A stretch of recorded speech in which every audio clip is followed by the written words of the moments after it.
Hello everyone, Stepan here, welcome to Hanging Pawns. Today I'm finally starting a new opening series. I've finished with the Sicilian and now we're on to the Italian game, and I have to say I'm very happy to start this series because the Italian is my favorite opening with the white pieces and that's what I prefer playing. And in the next 7 videos I'm going to try and go through each main variation in the Italian game and try to explain each in depth.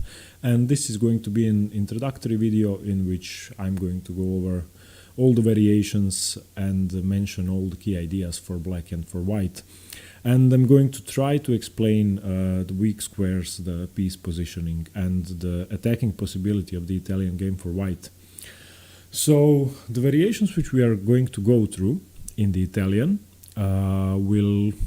they will range from very aggressive to very positional openings, and the Italian is one of those openings in which you could get a very fast, exciting game, more exciting and more aggressive than the Sicilian defense and many gambit positions.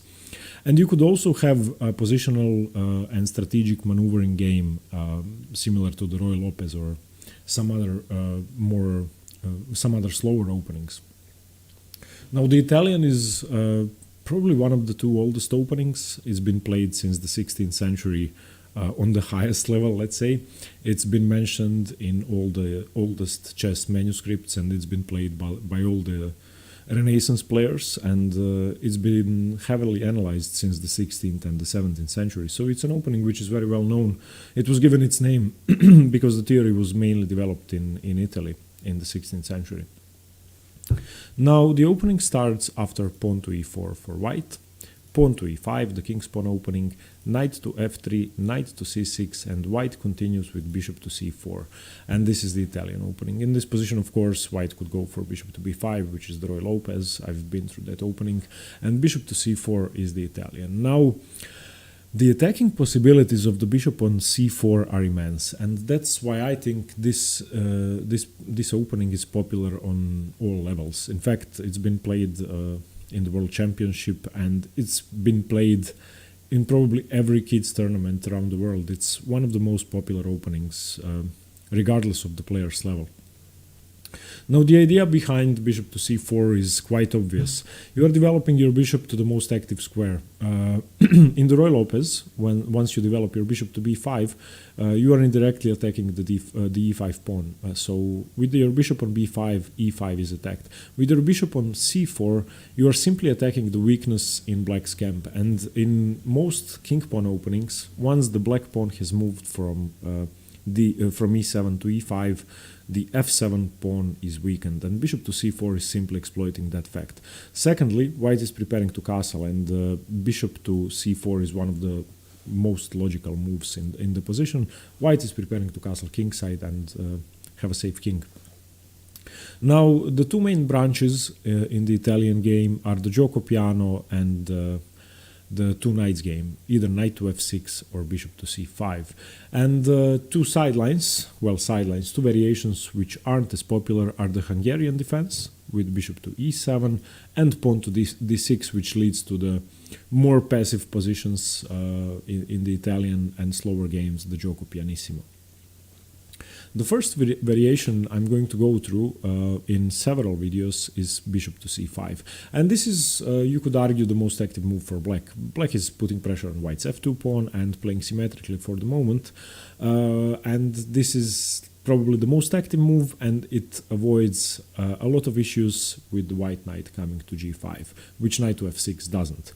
And in many lower rated games, you are going to see mistakes regarding the f7 square coming from both sides, either black failing to defend it or white attacking it prematurely. And the f7 square is the main weakness in the position, and often the game is going to revolve around that.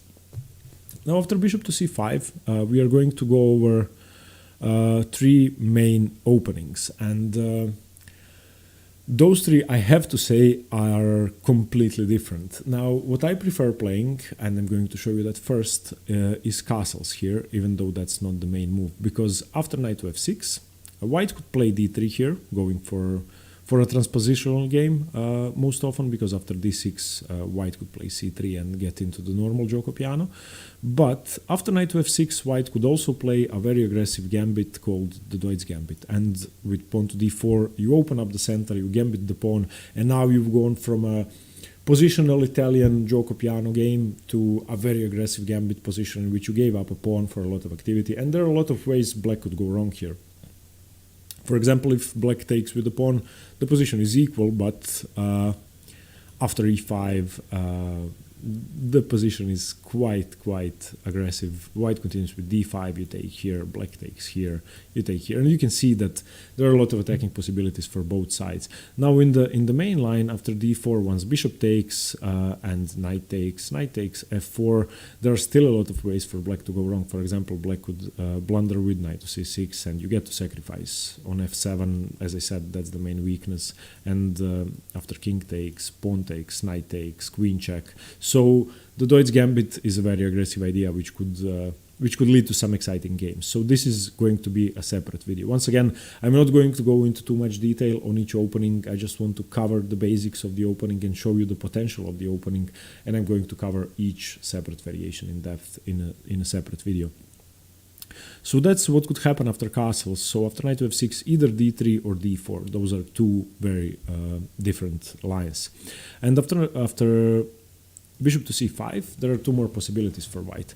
One of them is an opening which wasn't played as often until a certain world champion revived it in the late 20th century, Garry Kasparov, and that's the Evans gambit. Now, the opening was not forgotten, but it wasn't played on the highest level until he started playing it again. And the Evans gambit starts with pawn to b4, attacking the bishop, sacrificing a pawn. And after bishop takes b4, c3, bishop to a5, d4, e takes d4, and now you castle. You seemingly give up another pawn which can't really be taken, but we are going to go over that in a separate video. So the Evans gambit, a very aggressive option for white. So already you can see that white has numerous possibilities even on move 5. So on move 4. And that's what happens after castles. Now the main line, I like playing castles because I either get into the Deutsch gambit or the Evans gambit, which are very aggressive positions.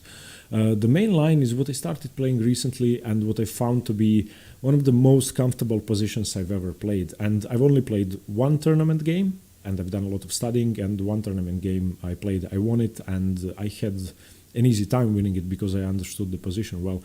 And the main line is pawn to c3. This is the classical variation of the Italian game. And now I'm not going to go into all the plans in depth here. I just want to show you what the basic ideas are. So black plays knight to f6. You play d3, solidifying your e4 pawn. Black plays d6, solidifying his e5 pawn. And the main ideas in this position is that white wants to go for a sort of Roy Lopez plan with transferring his knight from d2 to f1 to either e3 or g3. Black wants to do the same thing, play knight to e7 and knight to g6, and both sides are going to try to put their knights on f5. This is one of the main attacking plans in the position. Secondly, you can see that white basically has a pawn advantage in the center because white has the pawn on c3 and black has a knight on c6, so black can't do the same thing. And white can, in many positions, play pawn to d4 and block out the bishop on c5. And that's why in many positions after castles here, black is going to play a6, anticipating the move d4. And white doesn't have to play it immediately, but it's always on the cards. And white's main idea here is to preserve his bishop. You can lose it under favorable circumstances. You can trade it for black's light squared bishop, but you don't want to give it up for your knight. So white's one of white's main moves here is bishop to b3, and bishop to b3 should be played whenever black defends his pawn. If the pawn hasn't been defended with d6, then knight to a5 ideas don't work because the e5 pawn is hanging. But once the pawn has been defended, then knight to a5 is a threat, and you don't want to leave your bishop on c4 so that black can't take it. That's why you play bishop to b3, and if black makes a mistake of playing knight to a5, you play bishop to c2, and your main attacking plan is on the king side. You are going to put pressure on black's king side and always be that one tempo up, and always have that pawn majority in the center, thus being able to block out the dark squared bishop in black's position. And this is one of the key attacking pieces for black, and once you manage to block it out with d4, then you are going to have a comfortable game. So this main line of the Italian is one of the most amazing openings you could play, and the theory is immense. The positions you have to study are similar but different at the same time. There are a lot of nuances, and as I said, it's been played at the highest level. You could study it for 100 years and not be good at it, but I think it's one of the best variations to go for if you want to learn chess properly, because it involves positional chess, strategy, weak squares, piece positioning, tactics, and attacking plans which you have to employ in order to break through. Because even though black's position is always going to be slightly worse than white's, you have to know how to utilize your small advantages. And the mainline Italian, the Italian game, and this is what it basically revolves around, you have to be able to utilize small advantages and grow them into bigger ones. That's why I think the opening is amazing. So this is the main line with bishop to c5. The second most popular move after bishop to c4 is knight to f6. Now, this is a whole different game, and this move is probably one of... I love seeing this move on the board, because I know that it could be a very exciting game, and I know that it will lead to a lot of excitement. And I've played this position probably 20 or 30 times in tournament games, and I've played several different variations, and we are going to go through all of them. Now, the passive move you could play here is d3, which is the two knights defense, the modern bishop opening. And d3 is the most solid move, after which black either continues with bishop to e7 or bishop to c5, both sides castle, and you have a similar game to what I've just shown you, but different but similar, because it's strategical. It will involve lots of maneuvering, and once again, remember about these plans. Knight to a5 doesn't work until the pawn is defended, etc. So this is one thing. However, after knight to f6, white doesn't have to go for d3. White can play one of the most exciting moves in all of chess, and that's the move knight to g5, the knight attack. And the knight attack, if you are unfamiliar with the position, you might think that black is already in trouble, because the f7 pawn is attacked twice. And that's probably the reason why most people choose to play bishop to c5 before knight to f6, because if the bishop had already been developed to c5, black could easily castle in this position. And in all of these lines, once white has played knight to g5, if you are black and you can castle, that's good. If you can't castle, then you have to struggle. Now, this position is fine for black, of course. There's nothing wrong with the position. It's theoretical and black is fine, but it will be sharp. Now, the only move for black here, if you don't want to play something extremely risky, I would say is the move d5. And after d5, you could go into several different variations. Now, the main move for white here is, of course, to take. So e takes d5. And now black could play several different things. The main line, which you are going to see in almost every Grandmaster game, is knight to a5. And after knight to a5, bishop check, pawn here takes. The bishop can retreat either to d3 or to e2. And as you can see, black has given up a pawn, but black has a lot of activity and the lead in development. Once the bishop retreats, and by the way, bishop to d3 and bishop to e2 are two completely different moves. I've started out playing bishop to e2, and I've played that for about 2 years, and only recently I've switched to bishop to d3, which I think is more positional and harder to learn, but not too many people are prepared for that well. So now I prefer this move. Once again, we are going to go each move in depth in a separate video, and we are going to cover all of that. So that's the main move, knight to a5. If you don't play knight to a5 as black, you can play b5.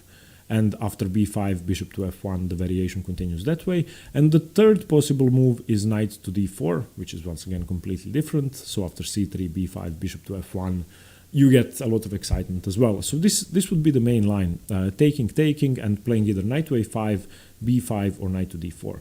Now, a common mistake that people make is to take the second time on d5, and that leads to the fried liver attack, the famous fried liver attack. We are going to go over the fried liver in a separate video in depth, and I'm going to teach you how to crush black with in the fried liver, because I think white just always wins. So the mistake happens after knight takes d5, and now white has two options. White can either play d4, which is considered to be better and to give white a greater advantage, and after bishop e6, knight takes e6, f takes e6, d takes e5, bishop c5, white is better, obviously. Or, after knight takes d5, white could go for the fried liver attack, and the fried liver is knight takes f7, and of course the king has to take. After king takes, queen to f3 check. The only way to get out of check and to defend the knight, which is attacked twice and you don't want to give it back because you would just be losing, is king here, and now knight to c3. And you can see that white has given up a piece, black is in a lot of trouble. I would always rather be a piece down than have my king stuck on e6 and have all of this going on, and black is in trouble. So anyway, in the fried liver, the engines think the position is equal. It's not equal. You can't survive this if you play this against a good player. So this is one thing. And I think after knight to f6, knight to g5 is a very exciting opening, and I think that you're going to have a lot of fun playing this. Now there's another way black would choose to play. That's the Traxler gambit with bishop to c5, the Traxler counterattack. And this is a whole different story. And I've seen a grandmaster game analyzed until a draw, in fact, and I'm going to go over that in a separate video. So I'm going to teach you how to react to this with white pieces. And if you know this, you could win some easy points, especially in blitz games, but in tournament games as well, because there might be some stronger opponents who try to bully you with the Traxler. Now there are two moves here. Obviously, you're in a lot of trouble if you take with the knight, but as I said, it's been calculated to a draw. It's tempting to take with the knight, you're attacking both the queen and the bishop, but then there is a lot of pressure coming here. You can see that, and your king could be in a world of pain if you don't know what you're doing. If you do know, then it's a draw. But the best move here is to take with the bishop, because you take with check. And after the king moves, you just castle develop normally. You can either play bishop to d5 going back, or bishop to b3 and simply be a pawn up and have a better position. So I think taking with the bishop is better. So after knight to f6, knight to g5, we are going to go over some extremely exciting openings. So we are going to cover the fried liver attack. We are going to cover the main line with d5, e takes d5, knight to a5, and all the other side lines. And we are going to go over the Traxler. And I think, I think it's going to be a lot of fun. And I enjoy playing all of this. I've played all of this a lot of times. And I really don't like playing d3 to knight to f6 because, well, it could transpose after bishop to c5 and c3 to the mainline Italian game. But I think you should use your initiative here and use the fact that you can put pressure on the f7 pawn. And this position with d5, the main line in which you're a pawn up, I think it's much better for white than it is for black. And I'm just going to rush through the main line. I think here white is just better, and you can justify the lack in development. You can of course see that black is more active, but you're a pawn up. A pawn is a pawn.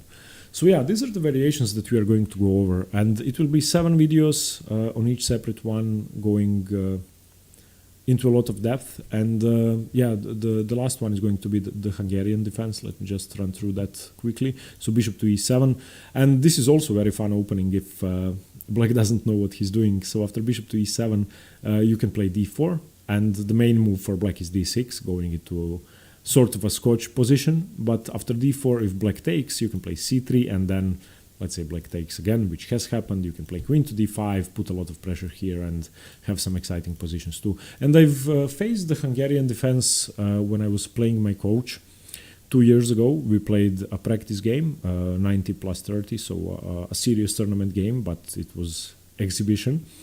And he's a FIDE master, 2350, and I actually had an even position. I was slightly better, and they managed to lose on time in the end. Not on time, but I was in time trouble, and I blundered with a minute on the clock. So the Hungarian defense, if you understand the Italian, is actually favorable for white, and that's why it's not played that commonly at the highest level, but still I'm going to teach you how to play against it. And we are going to go over the variations such as this one, in which white obviously has an edge. So let's just go through the basics once again. So after bishop to c4, you have the Italian game, and I think that if you want to play something solid against the king's pawn opening and the main line with knight to c6, the Italian could be a better choice than the Roy Lopez. It's definitely a more fun choice. I think you could get a lot of fun playing these variations as opposed to the Roy Lopez, in which most games are positional and strategical. So if you prefer attacking chess, choose the Italian against the king's pawn opening. And also, it will teach you all the aspects of chess, because the Italian, once again, involves positional chess, strategical chess, and tactical chess. And playing the Italian will improve your skills at all three. Now, all the thematic plans, the weakness on f7, the light squared bishop for white, the blocking out the black's bishop from with d4, and all the thematic ideas are going to be covered in separate videos. And I hope it's going to be a shorter series than the Sicilian. Not shorter in the number of videos it is, but shorter in the span of time, and I hope to finish it more quickly and to go through all of the variations, because lately I've actually been improving my theory and going more and more in depth in the Italian up to move 20 or 25, so I think it will be very instructive, and I hope it will teach you how to play against the king's pawn better. Let me know what you think about the series. Let me know which video you are looking forward to the most, so I know in which order to record them. Let me know what you play in the Italian, and yeah, thanks for watching. I hope this helps. I hope the series will be instructive, and stay tuned for more chess. See you tomorrow with the first video. Bye bye. Hello everyone, Stepan here. Today we are going to go over the fried liver attack, which is an unsound opening, but an excellent weapon for white to have in his repertoire nevertheless, and it's a piece sacrifice which is almost impossible to defend, if you ask me, because for humans, once white enters the fried liver, black is in so much trouble that not even grandmasters can defend easily. Okay, one thing that's important to emphasize is that to enter the fried liver, black has to make a mistake, and white has to choose the second best move to enter the opening too. So both sides technically have to make mistakes in order to enter the fried liver, but still, as I said, it's a sound opening for white. So e4, e5, knight f3, knight c6, bishop to c4, the Italian game, and knight to f6, the fried liver comes out of the two knights defense. We've already been through knight to g5, which is the main move here for white, and the normal continuations we've been through after d5, e takes d5, knight to a5 or b5 or knight to d4, sorry, and the fried liver continues after d5, e takes d5, and black doesn't go for the best moves which he could play. He goes for knight takes d5, greedily taking the pawn and well, getting into a lot of trouble. Now, here, the best move for white in this position on move 6 is the move d4. I'm sorry, yeah, the move d4. And after the move d4, the knight is defended, and white is threatening to open up the center. This is the so-called lolly attack. And after d4, I'm just going to show you the variation briefly. This isn't the fried liver attack. So bishop e6 castles, knight d4, knight e6, f e6, queen h5 check, g6. You can see that white is just winning here. If you ask the engine, it's +1 or more, and white is winning. I'm sorry, whoever is challenging me, I'm recording, so I can't accept your challenge. So this would be the lolly attack. So after e takes d5, if black makes the mistake of taking the d pawn, knight takes d5, then you can play d4 and you know that you have a better position. So that would be the best move.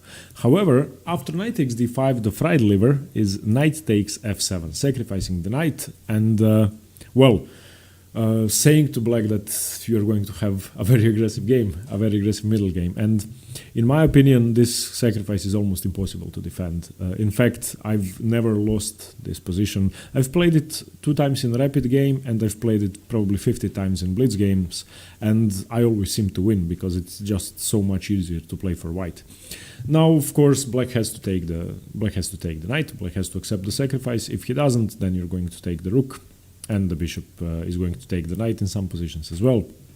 So if you're black and you make the mistake of entering the fried liver attack, then take the knight. King takes f7.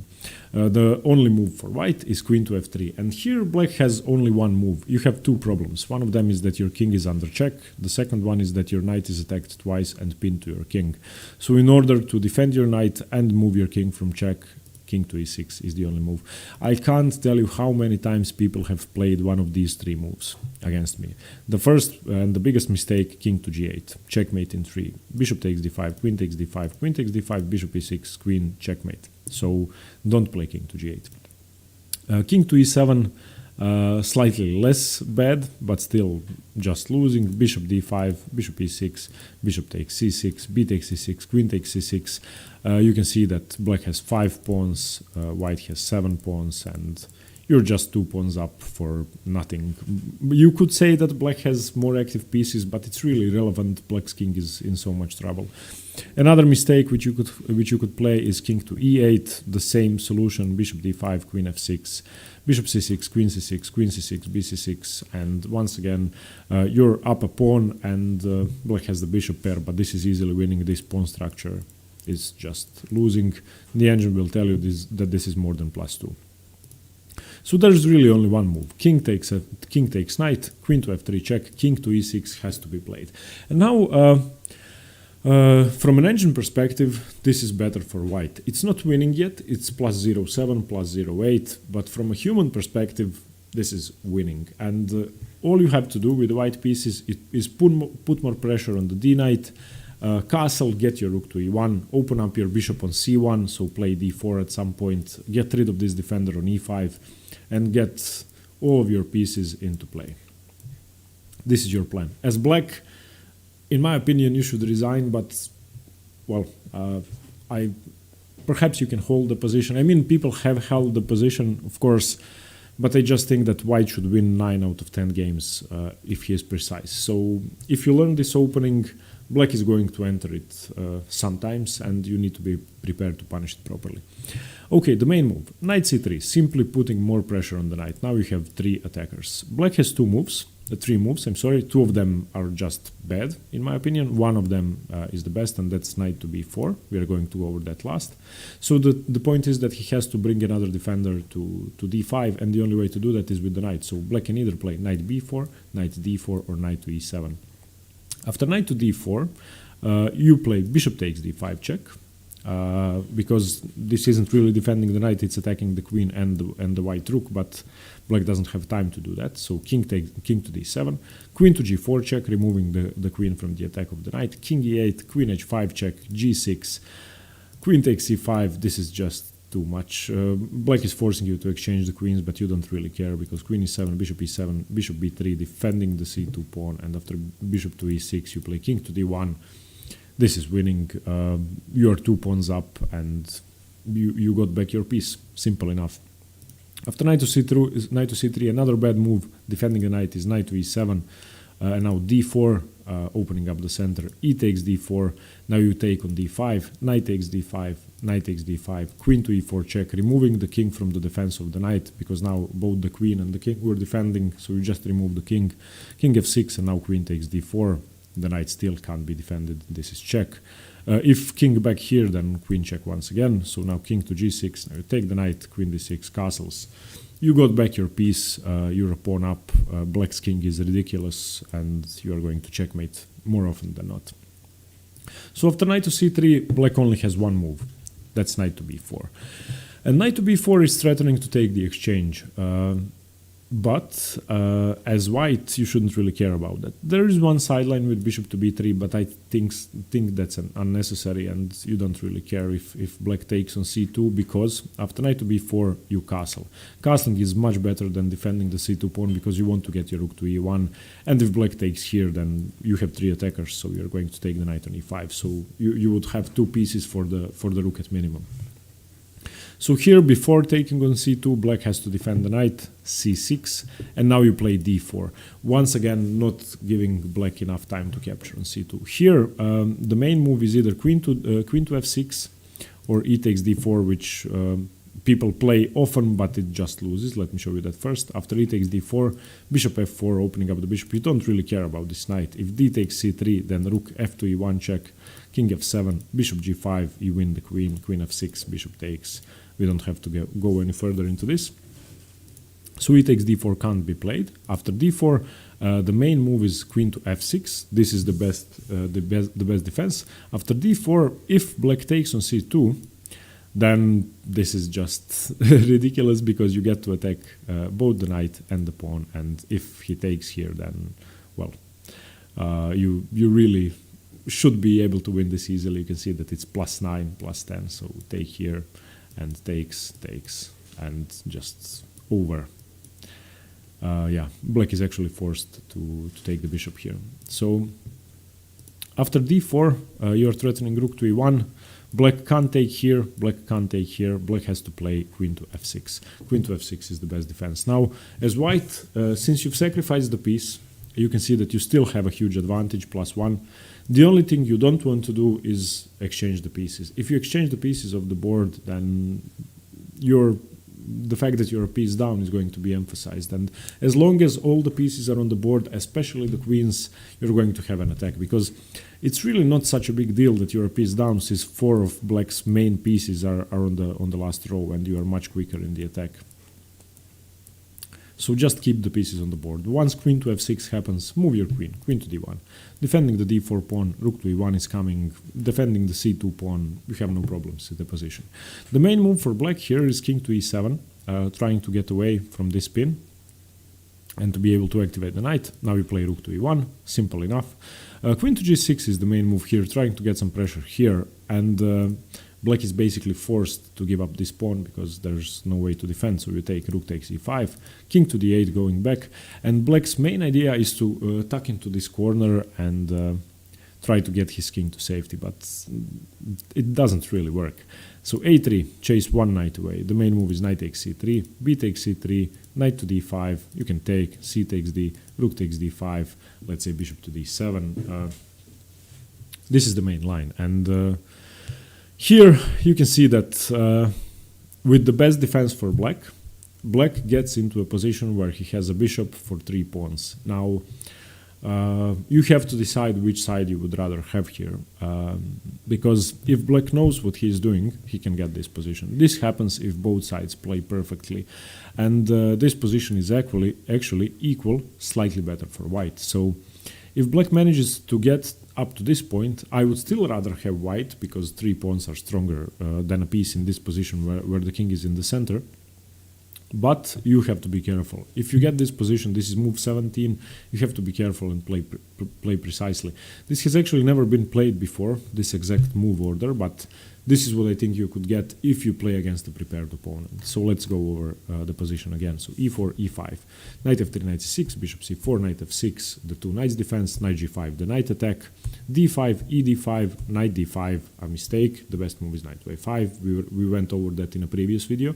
And I'm actually going to link the video on the knight attack I've made in the description below, as well as the introductory video to the Italian game, so that you can see how this position should be played for black. But here, as I said, a mistake, knight takes d5, and white plays knight takes f7. Now king takes f7, queen f3, king to e6 has to be played, knight c3 putting more pressure, knight b4 the best defense, castles, you don't care about your c2 pawn, c6 defending, d4 opening up the position, black can't take d4, black can't take c2, the best move is queen to f6, don't accept the queen trade, king e7, rook to e1 putting pressure, queen g6, rook takes, and yeah, this is the position you're going to get. So with the white pieces, trust me, I've never had this position. I've never had black play so perfectly. I haven't played against an opponent rated more than 2050. Perhaps high-rated opponents would be more prepared. But yeah, I think I did well. And as white, you could find some sidelines if you study this position carefully. You could find some dangerous piece sacrifices. I would advise you to study some games in the fried liver that grandmasters have played and find some sidelines which aren't as good as this, but still they will either force black into a mistake or force black to waste an hour on the clock during a tournament game, which is pretty much lost anyway. So yeah, I hope you like the fried liver. Once again, check out the description below for the knight attack video and the basics on the Italian, so that you can see how to avoid this position with the black pieces, because seriously, if you play e5 with the black pieces and you face the Italian, you don't really want to enter this position. This video is basically meant for players with the white pieces to learn how to punish the opening in the most effective way. So yeah, I hope you got to learn something. Thanks very much, and stay tuned for more chess. See you later. Bye bye. Hello everyone, Stjepan here. I'll continue the series on the Sicilian defense with probably the unsoundest, if that's a word, opening black could choose against the knight attack line with knight to g5. And that's the Traxler counter-attack. Now, I've been under the impression that the opening is a draw for black. However, it's only a draw if white takes the bishop on f7, and we are going to get into that line. So after bishop takes c5 and knight takes f7, black sacrifices the bishop back on f2, and if white takes, king takes f2, then it's a draw probably, but white can decline that. And I found out in my studies recently that there's actually no way for black to have a solid game if white knows what he's doing. So I've changed my mind a lot about the Traxler counterattack, and I've figured out that while it's risky to play for white and white could get in trouble, there are some example games in which black managed to win. If white knows what he's doing, if white manages to learn 10 or 15 moves of theory, then white is just winning. The engines give a huge advantage to white, +2 or more if white plays perfectly. So we're going to cover two lines, bishop takes and knight takes. Let's get into the opening first. So e4, e5, knight f3, knight c6, bishop to c4, the Italian, knight to f6, the two knights defense, and now white goes for the knight attack with knight to g5, and black doesn't play the usual move, d5, which either leads to the main lines of the knight attack or to the fried liver attack or to the or to some other lines, but black plays the Traxler counter attack with bishop to c5, and this move seems as if a beginner has just made an opening blunder. However, it's much more complicated than that. Now if you turn on the engine, it's +2 for white. It's obviously winning right out of the opening, so if you see this in a tournament game, if you're prepared, if you have enough time on the clock, then you should really win that 100% of the time. However, there are examples of grandmasters who didn't win this with the white pieces. And as I said, one line, which is one of the main lines, actually ends in a draw most often. So okay, there are two possible moves, either bishop takes f7 or knight takes f7. Now, knight takes f7 might seem visually better, and you are forking the queen and the rook, but bishop takes is actually what I think a better move, because you win a pawn safely, and the knight takes leads to all sorts of complications. We're going to go over bishop takes first. So the idea behind bishop takes f7 is that you get to win a pawn with check, and then you retreat your bishop back, and that's as simple as I could put it. So bishop takes f7 check, king to e7 is the best move, and now you retreat your bishop. There are two best squares. Some people have played d4, which is also a move, and then you get to play e5 and open up the position even more, but it's not good. You could retreat your bishop to c4, but that's a very rare move, and I believe that it doesn't serve it's not as useful as the other two moves. So there are two moves, either bishop to d5, keeping the defense of your e4 pawn if h6 comes, or bishop to b3, which is even safer than that. I myself play bishop to d5, and I always play bishop f7, if you wondered, the bishop sacrifice line, which isn't really a bishop sacrifice. So bishop to b3 is, let's say, a sideline, and I prefer bishop to d5, but bishop to d3 is fine. If h6 comes, then you do lose your e4 pawn, but still it's fine. So let's say h6. If you turn on the live book, there's actually no games from this position. You could go back here and win an exchange after h6, so h6 immediately doesn't work. But after bishop to b3, the player with the black pieces usually plays rook to f8 to prevent that, so now h6 is sort of a threat. But white doesn't react to that. White castles, because if h6, the knight could retreat, and you have a very you have a huge attack along the e-file. The main move is d6, opening up black's bishop, knight to c3, defending e4, queen to e8, getting the queen to the king side if possible. And now knight d5 check, some liquidation, knight takes d5 and e takes d5. You want to remove the knight from c6. You don't really want to take with the bishop, even though your bishop would be defended, because this knight on c6 is actually a great defender of black's position. So now knight to d4, c3. You want to trade your bishop because it's blocked. I'm sorry, whoever is challenging me, I'm recording right now, so I always decline challenges while recording. Sorry about that.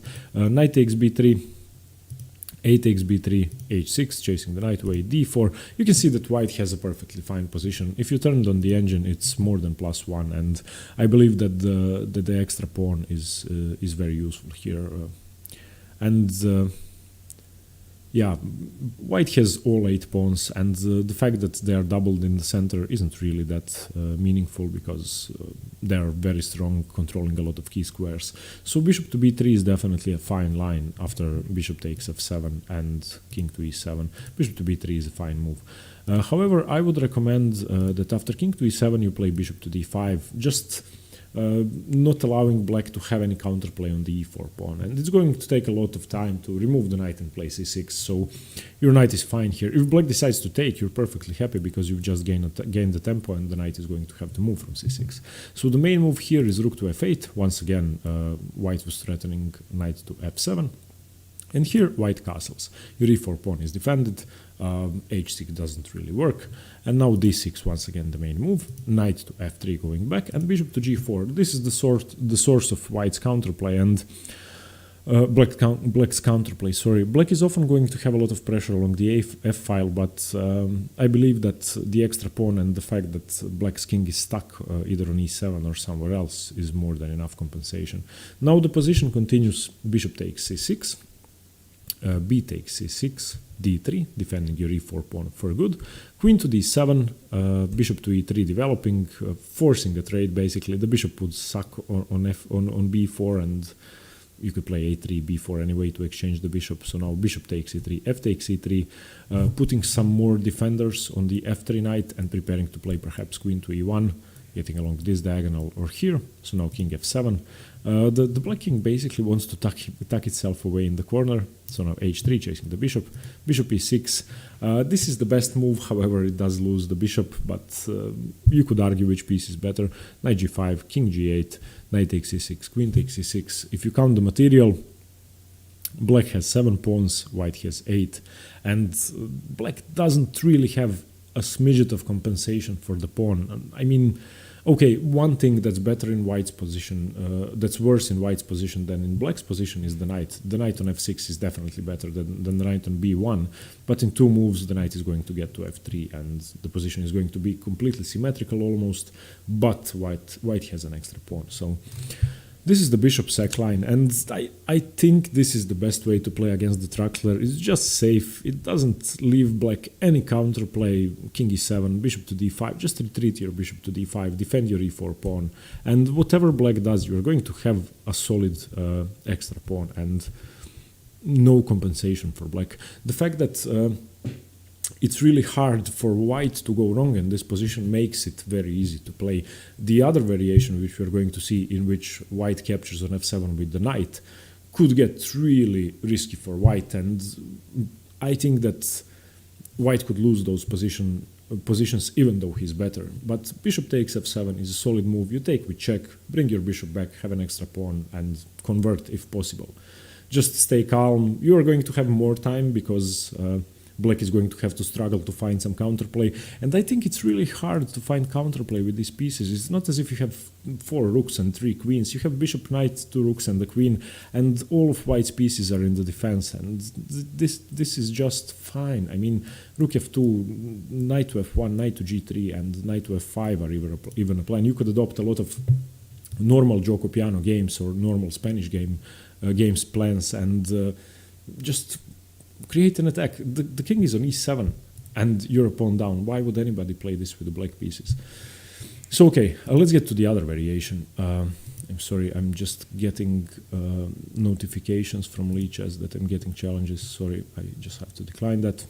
Okay, so the other line, e4, e5, knight f3, knight c6, bishop c4, knight f6, knight g5, the knight attack, bishop c5, the Drexler. And now the engine thinks that taking with the knight is the best move. In fact, you can see that if I turn on the engine, taking with the knight is +2, taking with the bishop is +1 point something. So taking with the knight is better, but from a human perspective, it's really much harder to play. And I've played it several times. I've burned myself playing that. I won some games as well, but I think you shouldn't really risk anything if you can win a solid f-pawn. Just win the f-pawn. But okay, knight takes f7, forking queen and rook. And the problem is that black doesn't really have to play a passive move here. Black doesn't have to move the queen. Black has a very aggressive move, and the move is bishop takes f2. And now one sideline I would like to go over first, which is basically a draw, and there has been one game which was a draw from that position, is when king takes f2. And this is very much an inferior move. By far the best move is king to f1, just ignoring the fact that black tried to sacrifice his bishop and getting away from all of these checks and still keeping your fork on the queen and the rook. That's the best move. But let's say you take, which is still better for white, but well, not as much. If you turn on the engine now, this is all zeros almost. White is a smidget better, and white doesn't really have any advantage here. And now the position continues with knight to e4 check, the point of the bishop sacrifice, king to e3 attacking the knight, queen to h4, and this is all the main line, which is basically all zeros. g3, knight takes g3, h takes g3, queen to d4 check, king to f3, d5. And now if you count the material, black has 2 rooks, bishop and knight, and the queen. White has 2 rooks, 2 knights, and 2 bishops. So black still has to regain his material here, because black is currently 2 pieces down. However, the engine will tell you that the position is equal. White is slightly better. That means that black has enough compensation for the pieces, and you can see that he is going to get them back most often. Now the position continues with rook to h4, that's the best move, gaining a tempo on the queen, preventing the queen from taking on c4 immediately, and black has to react with e4 check, king to g2, and the best move for black here is castles. Not taking the knight immediately, but putting his king to safety. The knight is going to fall probably anyway. And now bishop to b3, saving the bishop. That's the best move. If in this position black takes the knight, then this is just losing because of queen to h5, so you can't really do that. So castle, saving the bishop, bishop to b3, rook takes f7. And now, 2 bishops and the knight, 2 rooks and the queen for white, bishop, knight, 2 rooks, queen for black. Black is a bishop down. The pawn situation, white has 5 pawns, black has 7 pawns, so 2 pawns for the piece. The problem is that white's slide squared bishop is really blocked down, and it doesn't really have an influence in the game. So you could say that the piece sacrifice is justified. The engine agrees, the engine thinks it's equal. Now the position continues. Rook to f4, rook takes f4, gf4, knight to e7, bringing the knight into f5, knight to c3, developing the pieces, and the more pieces white gets to develop, the position gets more and more favorable for white. So even though the engines think this is equal, I would still give white a huge edge. In fact, somewhere around here, after c6, d3, the engine starts to prefer white as well. And now if I turn it on the engine, it's +1.5. So not even this line in which white captures on f2 after the bishop sacrifice is playable for black, in my opinion. Of course, white could go wrong on each move, and this is very risky for white. But if you know how to play this position, if you know how to play this position, then it's better for white. Now let's go over the best move, and this is what really I would say ruins the Drexler counter gambit for black. So knight takes f7, bishop f2 check, and simply king to f1, ignoring the fact that black took your bishop and just moving away. Just moving away. Black has no checks now. Now black's best move is queen to e7, saving the queen, and white captures. Knight takes h8. And now if you count the material, white has 7 pawns. Black has 7 pawns. White is a rook up. Of course, white is going to lose the knight, which is stuck on h8, but still it's going to be an exchange up. So now black's best try here is d5. E takes d5. Knight to d4. And don't be scared when I turn on the engine, it's +4, and this is on move 8, so the engine gets confused sometimes analyzing this position, and the evaluation can go up and down, and in black's favor, in white's favor, because the position can get very tricky. However, objectively white is better, and white is material up, and white's king is horribly unsafe, but white can defend. Now, of course, you can see that this position is too scary for white, and that black could have a huge attack, and one wrong move could mean that you lose the game. But king to f1 is the best move, and I would advise you to play that. So let's continue. c3, chasing the knight away, and black ignores it, because of course black is sacrificing everything. Queen to g4, tempo on the queen. Queen a4 check. The bishop has to return. If knight here, then white can capture here, I believe, and well, let's go over that. Here's an example of how white could go wrong. Let's say the knight covers here and white captures with the king. This is, I think, just losing for white because of queen to h4 check. And let's turn on the engine, in fact. Yeah, this is minus, no, it's all zeros now. It was -3.5, queen to h4 check, all zeros now. Well, the engine, as I said, can go up and down, but this is fine for black, and white could be in a lot of trouble if he plays a couple of wrong moves. Let's say g3, queen check. Where does the king go? I mean, this does look really risky. This is a mate in 4 now, and yeah, you can see that white can go badly wrong. So this was just an example. So after queen to a4 check, let's say knight to d7, which is a bad move. Now the engine's well, okay, it's complicated, but you can go wrong. Just remember that rarely should you take this bishop. I think that this just doesn't work. Let's find a better move. Okay, let's find a better move. I'm actually confused now. You can see that the engine changes its mind constantly. Let's go over here. Queen to a4 check. Okay, bishop to d7 is what I thought was the best move. And now queen to a3, knight to c2, queen e7, king e7, king f2, and knight to e4 check. I thought this was best, and white is winning. But after queen to a4, let's investigate this move. Knight to d7. Okay, king takes f2. Apparently the best move, all zeros. And now black is winning. This is really strange. Okay, queen here, g3, queen check, king to e1, queen to f3. Can you see this evaluation going wild on the right side of the board? I really have no idea what the evaluation is here. Okay, let's say rook to f1, queen e4 check. What's going on? I have no idea what's going on. It's going from 0 to +5 to -10 to +13. Okay, let's say king to f2. Let's follow the line. Castles. +11. What? Okay, knight here. Rook f8. King here. Knight check. Rook takes.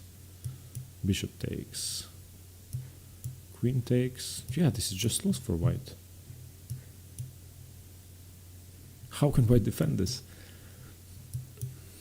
This is really strange. Yeah, I just never looked at the move knight to d7 in so much detail. I thought it was an inferior move because after queen to a4, bishop d7 makes a lot of sense.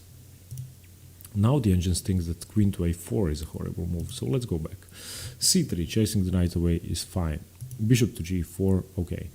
Now it says that it's +4 after queen to a4. Let's see, queen to a4, and now it goes -4. Okay, this is weird. Okay, knight to d7. Do I have to take the bishop on f2?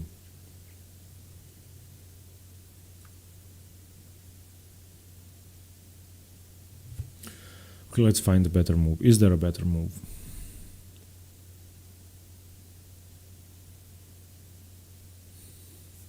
Okay, king takes f2.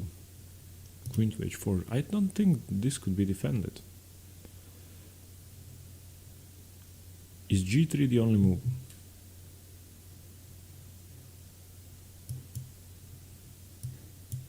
Queen f6 check. King to e1. Queen to f3, rook to f1. Queen e4 check. King to f2. Castles. Is there anything better than knight to f7? Okay, what if I take this knight? Okay, takes. Rook f1 check. Rook f8 check, king to g1, queen takes here. I don't think this could be defended. I really doubt that this can be defended.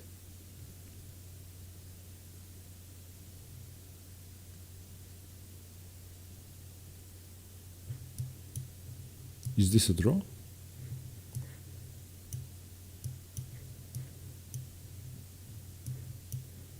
No, it's not a draw. Black is winning. I'm sorry about this, but I've never gone so far in depth with the move knight to d7. Apparently, here white is much better.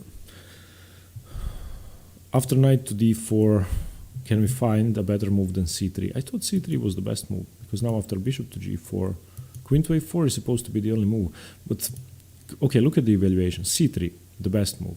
Bishop g4, chasing the queen away. And now the engine recommends the move queen to a4.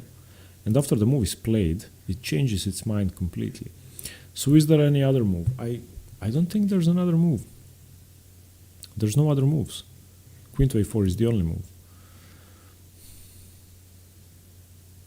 Bishop to d7 is better for white because of this variation. So this is definitely better for white. But queen to a4, knight to d7 is supposed to be all zeros here. And now once you take on f2, it's lost. Okay, so should white really just take the bishop on the previous move? Here bishop takes f2, king takes f2. I just thought that the variation was playable. I didn't calculate the move knight to d7 precisely. If the move knight to d7 is winning for black, then white is almost forced to take on f2. Okay, let's go back. Knight takes h8, d5, e takes d5, knight to d4. Is there anything better than c3? What if I take the bishop now? I guess that must be losing. Takes. No, white is better. Okay, bishop here now. Queen to e1. Knight takes here. Okay, I'm giving up the rook anyway. Who cares? Bishop check. King here. Where do I move my queen? Queen to f1. Knight takes rook.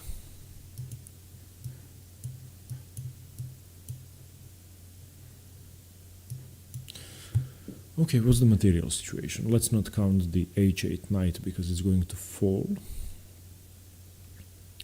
Queen, rook, bishop, knight for white. Queen, rook, two knights for black. But the knight on a1 is really loose. White has 6 pawns, black has 6 pawns. Is this a draw? Okay, so yeah, wow.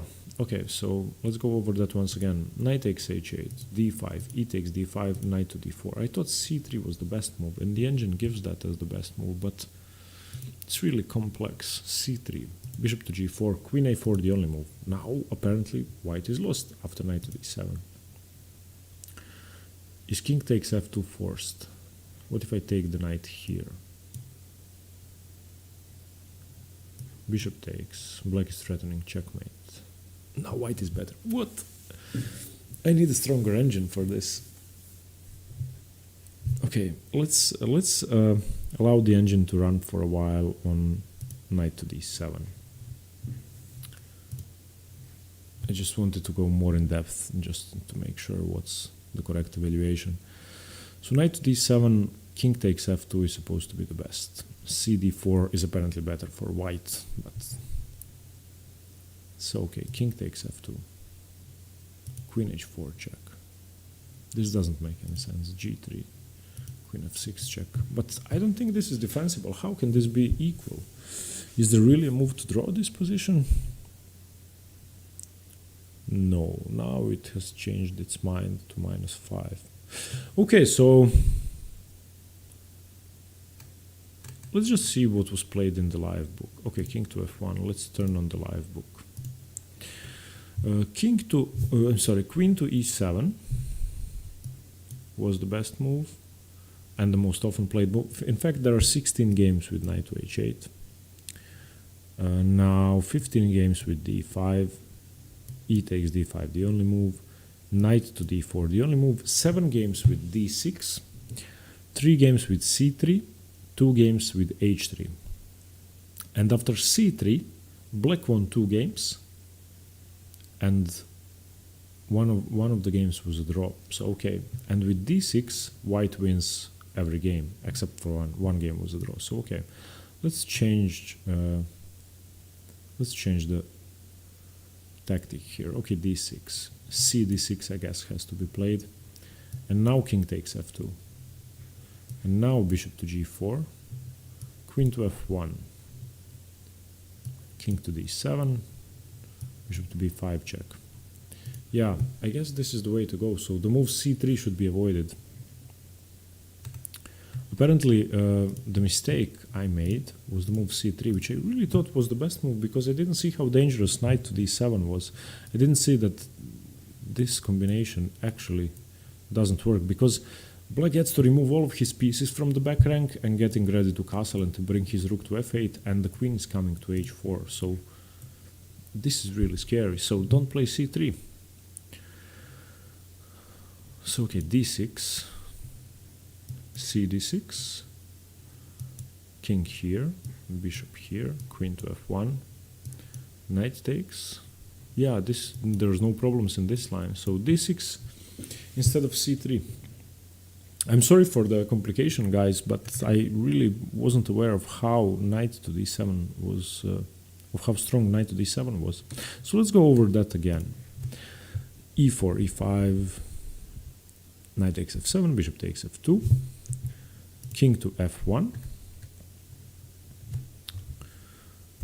Okay, here d5, knight to d4, and now c3, which the engine thinks is best, but then can't figure out the position, really shouldn't be played, because even if white is better, it doesn't matter what the engine says. I think it's too risky, because I really can't understand how to defend this. Okay, c3, bishop g4, queen a4, knight d7. You're forced to take on f2, but now after here and g3, there's no way to hold this position. I just don't see a way to defend. This just can't be defended. Yeah, this is just horrible. At least black has a draw. Yeah, it just can't be played. Okay, it's mate in 5 here. So okay, c3 should be avoided. I'm going to try to figure out what the hell is wrong with that move, and is there a way to hold the position. Apparently nobody ever held it before in high-rated games. But for now, let's stick to the move d6. And now I recommend the move d6. So c d6, king takes f2, bishop to g4 now, queen to f1, king to d7. And this position is much better for white, +7 or +8. Yeah, I have to say this is the first time I ever studied a position while recording a video. I'm sorry, it's never happened before, but I'm actually glad I corrected the mistake. And let me know what you think of the move. Try to find a continuation after 9 c3 for white, which doesn't lose. I just couldn't find it. I'm going to write something in the comments below if I find something further on the way. Thanks very much for watching. I hope you got something from this video on the Traxler counterattack. I definitely have. I've just rejected the main move, which I would have played in my game. Okay, very strange. Thanks for watching. Let me know which variation you like best. I still like bishop takes f2. Bishop takes f7. Because I think it's much safer to play, as you could see from the video. Let me know what you prefer playing, and let me know how you counter the Traxler counterattack. Stay tuned for more chess, and see you later. Bye-bye. Hello everyone, Stjepan here. I'll continue the series on the Italian game with the Hungarian defense, which even though it's not a very popular opening, even though it's not even closely one of the best responses for black to the Italian game, I think that it should still be covered, because many people often say that they are unprepared for the Hungarian defense, and I really can't understand that, because there is nothing to be prepared for. The Hungarian defense is just a very pleasant way for black to avoid common theory, and for black to avoid the gioco piano or the knight attack or something more aggressive or more positionally hard for black to face. And as white, you should be prepared for the Hungarian defense. You should know the lines which could occur, and you should know how to punish them, because I think that without doubt, white is able to have a slightly better position, whichever variation black goes for. The Hungarian defense is just not the right response to the Italian. So let's go into the opening. e4, e5, knight to f3, knight to c6, bishop to c4, the Italian game. And now the two most common replies are either bishop to c5 or knight to f6. We have gone over both, and some variations have been covered already. You can find them in the playlist. And the Hungarian defense is the more passive bishop to e7.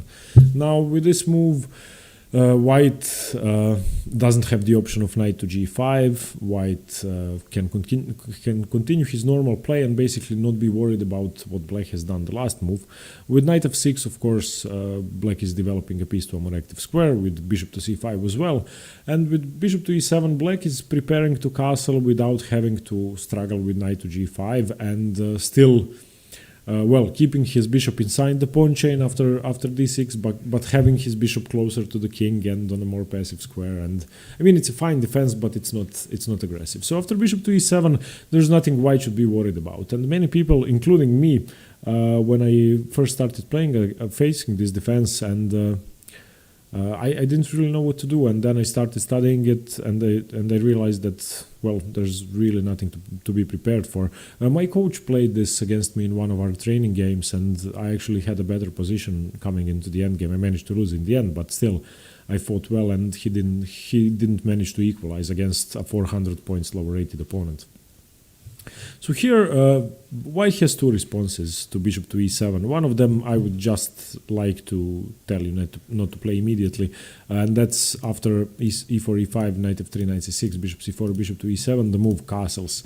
Once your opponent plays bishop to e7, you don't really want to allow him to have a symmetrical passive position, and the move castles basically transposes to the modern bishop's opening, which is one of the slowest variations in the Italian and one of the most favorable for black. It's almost completely equal. Castles, rook e1, d6, a boring symmetrical position.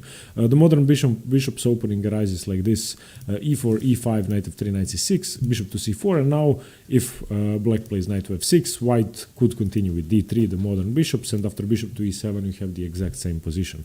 I won't go into too much detail here because I have covered the modern bishops in a separate video. You can check that out on the channel, and today we are going to talk only about the Hungarian. So remember that after bishop to e7, if you castle as white, you are going to transpose to the modern bishop's opening in almost every game, because black will have to play knight to f6, you will have to play d3 to defend your pawn. You can play d4, but then you are weakening your position slightly. Castles, rook e1, d6.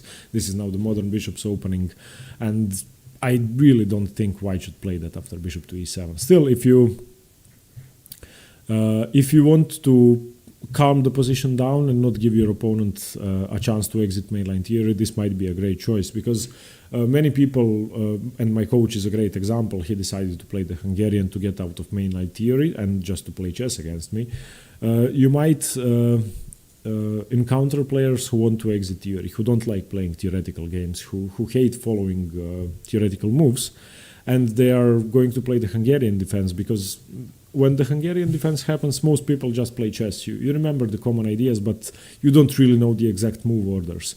And playing castles on move 4 might be a great way for you to have an opening advantage, even against players who hate theory and who play bishop to e7 to avoid the gioco piano or the normal theoretical lines. So if you continue with castles and you get this position, which you are going to get, this is now the modern bishop's opening, and you can use your theoretical knowledge to gain an advantage, even though your opponent might be unprepared. So yeah, check that video for the details of the modern bishops. And let's get back to the Hungarian defense now. So after bishop to e7 castles was one move, d4 is the other move, and that's pretty obvious. I think this is by far the best move, the most aggressive move, using the fact that black has played passively. Bishop to e7 is much more passive than bishop to c5. Of course, if bishop to c5 had been played, then d4 wouldn't be possible because the bishop is defending. So with d4 you are opening up the center to your advantage, because you are going to be able to castle much quicker than black is, and you are going to have a safer king before black. Therefore you can attack before black can attack, because attacking while your king is still in the center is a bad idea.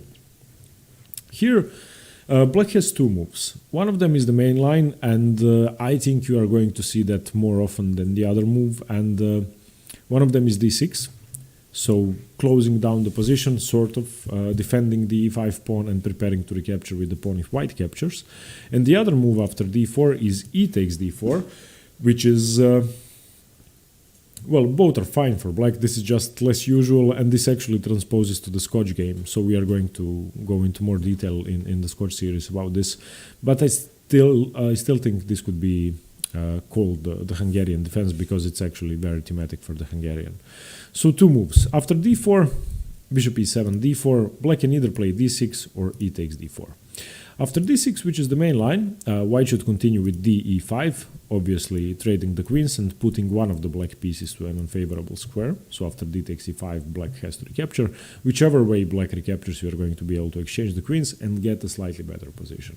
So d e5, d e5, queen takes d8, bishop takes d8, knight to c3. And now, this as a starting position, I think everybody would like to have on the board, because you have a lead in development. If you count the developed pieces, white has 3 developed pieces, black has only 1. So after knight to f6, white has one piece more developed than black does. You're going to be able to castle quicker. All of your pieces are just as active as black's, except for the dark squared bishop, which is completely ridiculous on the d8 square, so we have an advantage there as well. And these two slight advantages, a lead in development and a better dark squared bishop, could be built up on to an even greater advantage. Because of that, I believe that the Hungarian defense just doesn't make any sense for black. The engines will tell you that the position is 0.6, 0.7 for white, so this might not be huge, but it's still a considerable advantage, and if played properly, white really shouldn't have any problems. And you shouldn't let black equalize. That could happen in the worst case, I think, but I don't think there's an easy way for white to lose this position if you don't blunder something horribly. So I believe that the Hungarian defense, especially on high levels, especially on grandmaster levels, and that's why you don't see it on grandmaster levels, is a two-result game. White can either draw or win. White can't really lose. Here, bishop to e3, let's say developing a piece, a6, h3, solidifying your position, not allowing this bishop to get to g4, bishop e7, castles, bishop d6, a4, expanding on the queen side, preventing the move b5, castles. And once again, this as a starting position in the middle game is very good for white, and white really doesn't have any issues. As you can see, black had to waste 2 tempi to get his bishop to d6, so I think this is great for white. Now, after d takes e5, there's another move. So e takes d4 for black. After d4, e takes d4. d4, d6, d takes e5 was one idea which we just saw, exchanging the queens. D takes e5, queen takes d8. leading to this, I would say, better endgame, middle game transition for white. And another idea which you could play instead of d takes c5 is the move d5. And this I would suggest to people who like King's Indian type positions and close positions, in which if you have a positional edge over your opponent, you should choose these. And this move is actually very interesting. It might be slightly counterintuitive because you block your own bishop, which is on c4, and you put it behind a lot of light squared pawns. As I said, it might seem counterintuitive, but it's actually very aggressive, and it's actually a great idea for white to play this way. The knight is actually forced to b8, because if it goes to b5, then a6, and you can capture here. I'm sorry, whoever is challenging me, I have to decline. I don't normally do that except when I'm recording. So after knight to b8, you play bishop to d3 immediately, and your plan is c4. So knight f6, c4, castles, knight c3, bishop g4, h3. Here the best move is to take, because this bishop is actually much worse than this knight, because all of the pawns are light squares and the center is blocked, so knights are better in this position theoretically. Bishop f3, queen takes f3, and this position is very good for white. Now your idea is either b4, c5, opening up the center that way, or moving your queen and playing f4. This is another idea. And I think the best attacking idea here is bishop to e3, castles long, queen to g3, let's say, or queen to e2, f4, g4, g5, h4, h5, crush the black king. And I can't really see a way for black to make any progress and to attack. So the engines think this is more than +1, and it's actually not a complicated position to reach. So let's go over it once again. e4, e5, knight to f3, knight to c6, bishop to c4, bishop to e7, the Hungarian, d4, if black plays the main move, d6. You don't play d takes c5, which might be the most obvious, but after d6, you play the move d5, a counterintuitive move, blocking out your bishop, but you have a clear plan of attack. So knight b8, any other move doesn't really work. Bishop d3, knight f6, c4. Knight to b8 isn't actually bad, because the knight is going to reroute to d7, so knight to b5 wouldn't make any sense. Castles, knight c3 after c4, bishop g4, h3, bishop takes, queen takes, and as I said, a normal plan of attack with bishop e3, castles, remove your queen, play f4, and just go for a kingside attack. I think this is a very nice way to play, and I will actually nowadays try to enter this position when I play against the Hungarian. I think this is one of the most aggressive ways to play. So okay, after d4, d6, you have two options, either taking or playing d5. Decide which one you'd like to play more. d5 leads to more positional closed games in which you have to maneuver, but you have a lead in development and you can attack faster than black can. And d takes c5 leads to a simple endgame for white, which I think you are really basically playing for two results, either drawing or winning. You can't lose this with the white pieces. Of course you can blunder, but in theory you shouldn't lose.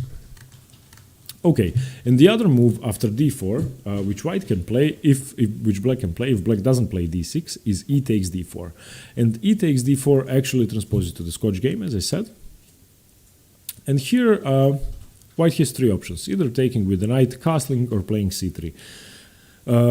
I think castling is objectively the best move, but c3 might be the most provoking move, the most provocative move, and that's why I would recommend c3.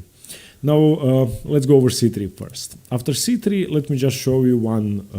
It's not a trap, but it's a trick which black would fall in for, and that's d takes c3. If black gets greedy and takes another pawn, then you play queen to d5, threatening checkmate. And there's only one way to defend. There's only knight to h6. There's no other move. So after knight to h6, white captures the knight, bishop takes h6, and now once again, there's only one move. If black plays rook to f8, then bishop takes g7, black loses immediately. So the only one move which black could play is castles, and now, because white can either lose the rook or lose the bishop, white's best idea is to take on g7, bishop g7, king g7, and now knight takes c3. And here, if you count the material, both sides have 6 pawns. Black's king is a little funny, but the position is actually equal. However, the thing is that after d4, e takes d4, c3, d takes c3, queen to d5, not too many players with black will be familiar with this whole continuation, and they might lose a lot of time. They might even resign the game. I have heard of examples where people have resigned the game in this position. So yeah, remember this sideline. And of course, after c3, d takes c3 isn't the best move for black, and players will black most probably won't play that, but this variation you have to know. Queen d5, knight h6 takes, castles, bishop takes, king takes, knight takes c3. The best move after c3 is knight to a5, simply chasing your bishop away. Now you can retreat your bishop to e2, or you can take on d4 with the queen, giving up your bishop pair, which I think is better. So queen takes d4, knight takes c4, queen takes c4, 1, 2, 3, 4, 1. You have a great lead in development, and black is supposed to be equal here, but I would always rather have white against a human being because you have a lead in development. So if you don't want to play this position without the bishop pair, then simply after knight to a5, play bishop to e2. This is still fine. If here, then being a pawn down in this position isn't really a big deal because you've developed 3 pieces. Black's knight is ridiculous and you're fine. But I don't like giving up pawns, so after c3, knight a5, I usually take on d4 and just play without the bishop pair with the lead in development. Okay, and the other 2 moves after e takes d4, which are objectively both better. One of them is knight takes d4, which I wouldn't recommend because after d6 castles, knight f6, knight c3 castles, you have a similar position for both sides. It's equal. White doesn't really have that big of an advantage, and well, this is a typical position for club players, I would say, and I think this is what most people are familiar with. So players with black are going to be very comfortable playing this. After castles for black, rook e1, rook e8, knight takes c6, b takes c6, you have doubled the c pawns, but these pawns are actually very useful, and I really don't believe that white has that much there. So after e takes d4, if you don't want to play c3 and face knight to a5, I will recommend the move castles, just leaving this pawn b for the moment. Black is going to play d6, and now after knight takes d4, knight to f6, you are going to enter a similar position, but there are some possibilities for a change. You don't have to take on d4 immediately after d6. It is objectively the best move, but you could try c3 once again. And this is actually why I like playing castles. It gives you another option. So c3, the engine is going to say that this is slightly better for black, of course. But if black takes here, then you get to either play queen to d5 once again, or develop your knight to c3, or both eventually. Or if black doesn't take, you can capture here and have a broad center. Let's say black plays knight to f6. Now you can either play rook to e1 defending your pawn, or take here. And I've actually played taking here, and after, if knight takes, then rook to e1, and black is already in a lot of trouble. So I actually like these positions because you often get to sacrifice a pawn for a lot of activity. Now, as I said, if you want to play passively, castles d6, knight takes d4 is the safest way to go, but you could try castles d6, c3, and sorry for if you're challenging me, I have to decline, sorry. So yeah, this was the Hungarian defense, and as I said, with the white pieces, be prepared to face this every once in a while, and in the back of your head, just keep in mind that most people that play the Hungarian defense are playing it to avoid the mainline theory. And once again, if you would like to enter the mainline theory against these people, after bishop c4, bishop to e7, you can castle and enter the modern bishops, study that. And if you would like to play aggressively, after d4, d6, I would recommend the move d5. This is a lovely variation for white. And after d4, e takes d4, I would recommend the move c3 as the 2 most aggressive variations for white.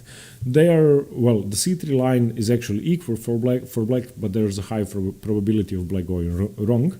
And this line after d4, d6, d5 is simply better for white. There's no question about that. Okay, I think I went over all the key variations. Thanks very much for watching. I hope you got something from this video on the Hungarian defense. I would appreciate your feedback and your comments. Let me know what you think. And stay tuned for more chess. See you later. Bye-bye. Hello everyone, Stjepan here. I'll finish the series on the Italian game with the gioco piano, which is the most important and the most thematic of all the variations of the Italian game, and probably one of the most popular openings in all of chess. Now, it's the oldest opening, the oldest recorded opening. It's been played since the Renaissance, and the first time it was recorded was in the early 16th century, actually, and the first Italian well, you can't really call them grandmasters, but the first great chess players played the opening and actually developed the theory already, even back then in the 16th century. So one of the oldest openings, one of the most heavily analyzed openings, and one of the most popular openings, and it's played from the beginner to the grandmaster level, and everybody plays it. Now the gioco piano is only one variation of the Italian game, not variation, but one branch of the Italian game, but still, I think it's, along with Roy Lopez, one of the best openings to develop your chess skills, and it develops your positional play, your strategical understanding of the game, your tactical abilities, and your general thinking in chess. And in this video, I'm not going to go into too many variations. I'm not going to go into too many exact move orders, because the gioco piano is not about the move orders at all. It's about the ideas in the opening and understanding the key squares, the piece positioning, pawn breakthroughs, and attacking ideas. So going into too many variations would, I think, only confuse you, because there's too many of them.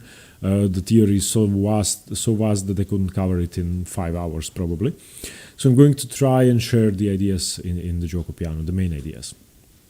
Now after pawn to e4, e5, knight to f3, knight to c6, bishop to c4, the Italian game, black plays bishop to c5. This is now gioco piano, and of course white could continue in several different ways. We have covered different openings already in the playlist. I have put all the other videos in the description below. You can check them out there if you're interested in the Evans Gambit or something aggressive like that. And today we are going to go over the gioco piano classical Italian game with pawn to c3, and this is, I think, one of the most popular openings out there, and probably out of every 10 chess games, one of them at least is this position.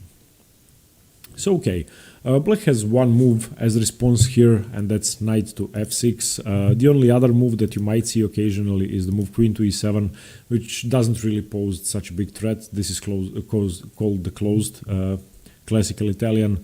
Here white simply castles, and the position is similar to the normal gioco piano, but you have the queen on e7, which I think is a nuisance. You're going to see why, because this knight actually often wants to get from e7 to g6. So this move queen to e7 changes plans for black significantly. But as I said, the move queen to e7 isn't really a big problem, and it doesn't really mean that the black is threatening something, so we're not going to go into that too much, and it's such a small sideline that you might never encounter it at all. So okay, after c3, the main move, knight to f6, and here we are going to go over three main options for white. The classical gioco piano, which is called gioco pianissimo after d3, is the main line in the gioco piano, the main line of the classical Italian game, and this is what we are going to emphasize the most, because this is the most important variation in the Italian game. This is why I've saved it for last. And first we are going to go over two sidelines. One of them, after knight to f6, is pawn to d4, the center attack, and another one is pawn to b4, bird's attack. Okay, let's go over the center attack first. c3, knight to f6, d4. Now, even though this might seem much more aggressive than d3, I think it actually leads to a lesser advantage for white than d3, because this often leads to equal endgames. We are going to see why. White is opening up the center immediately, putting pressure on black's position. Black has nothing better to play than to take on d4. So e takes d4, c takes d4, and here, of course, black can't take the e4 pawn because the bishop is hanging. So the only move, and this is a very forced line, is bishop to b4 check. Here, white plays bishop to d2. Blocking with the bishop is much better than blocking with the knight, because if white blocks with the knight, then knight takes e4 is a move and black is winning. And here, black has two options. One of them is a great way to kill the game, I would say, and get a drawn ending, and it's been played on the highest level, and that's knight takes e4. I'm going to show you that now. That's not the main move. The main move is to take the bishop, and white takes with the b knight, defending e4.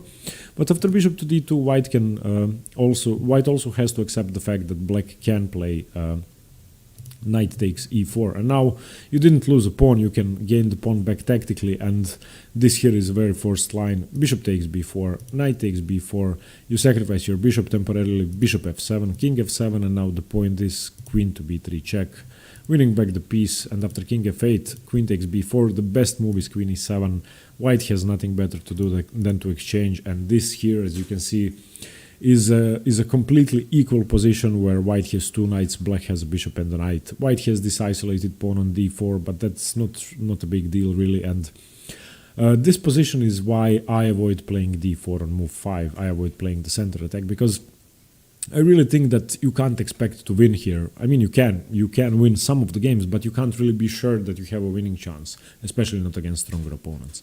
So yeah, this line is why I don't like the center attack. And after bishop to d2, very often players with black, if they are content with the draw, are going to take on e4. If they don't, the main line, bishop takes d2, knight b takes d2, d5, opening up the center, e d5, knight d5, queen to b3. Once again, a very forcing line in which white gets a slightly better position, but nothing major. The main move here for black, as you might expect, is knight to a5. And now queen to a4 check, the knight is forced back to c6, and you basically repeat this until black doesn't play knight a5 but plays knight c to e7. After queen to a4, if black plays c6, that's already much better for white, because now you can take on d5, queen d5 and castle.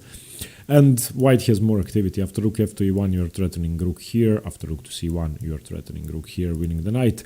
So black has to waste a move playing b6. You play rook to e5 anyway. You can see that all of your pieces are more active than black's pieces. And I think this is favorable for white, but of course black isn't going to play c6. Black is going to play knight c6, and after you repeat, black might even go for a draw. White has nothing better to do than to check after that, because you don't want to give up your bishop. So after knight c to e7, once again an equal position. White has an isolated pawn and nothing major going on. And that's why I think that the center attack after c3, knight to f6, playing d4, even though it might seem aggressive, isn't as good for white. It's not bad, it's equal, slightly better for white, but you can't really expect a huge advantage. The other move, the bird's attack after knight to f6, b4, is slightly more aggressive, but it actually leads to a completely equal position for black, or in fact a slightly better position for black. This is too risky, expanding on the flank and not developing the rest of your pieces. So now the main move for black is bishop to b6. One sideline that's worth mentioning is bishop to e7. I think this is a very good move, in fact. Even though the bishop might be more active on this diagonal, bishop to e7 is quite a good move. White continues with d3, castles, and the point of bishop to e7 is d5. You want your bishop in the defense after you play d5. White has to take e d5, knight d5, b5, chasing the knight away, knight a5, bishop takes d5. A very open position, a position in which white doesn't really have any control. It's very chaotic, I would say, and I wouldn't be comfortable playing this. Even though the black knight is misplaced on a5, I think this isn't a safe position for white. Now queen takes d5, c4, queen to d8, bishop to d2, threatening the knight, b6, knight e5, bishop f6. It's a weird position. White has an edge, but nothing major. You can even win this pawn temporarily, but I really don't like this position for white, because your whole center is loose. Your d3 pawn and your c4 pawn are going to get under a lot of pressure. The bishop is going to find himself on the beautiful b7 square, putting pressure on g2 and f3. And yeah, I think this is favorable for black, in fact, even though the engines might think that white is better. So bishop to e7 after the bird's attack is a very aggressive line in which you hope to play b5, d5 and open up the center. The main line is bishop to b6, which is also perfectly fine for black. In fact, here the engines think that black is equal. d3, d6. You don't play d5 in this variation when you play bishop to b6. a4, a5, b5, knight e7, which isn't really a problem. Black wants his knight on g6 anyway, so nothing major going on in the position for white. I mean, of course, you can win these positions. You can get aggressive setups here, but I think both of these moves, the bird's attack and the center attack, are inferior to the gioco pianissimo, the main line of the classical Italian with d3. So let's go over that. First of all, after bishop to c5, white could also play castles instead of c3, but that would basically transpose to the same positions unless white wants to go for the Deutsch gambit or something more aggressive. So here after knight to f6, white basically plays d3, defending the pawn, and after castles, white plays c3, so we have the same position. So after c3 here, knight to f6, d3, the gioco pianissimo, one of the most wonderful positions in all of chess. And where to begin? This is a game of ideas. The gioco pianissimo is a position in which you have to be patient, in which you have to understand your plans, you have to understand your opponent's plans, you have to push through your own and prevent your opponent's ideas. And that's why I think the position is beautiful. You get to plan 10 or 15 moves in advance, 5 or 10 moves in advance, 2 or 3 moves in advance, it doesn't matter, but you get to plan.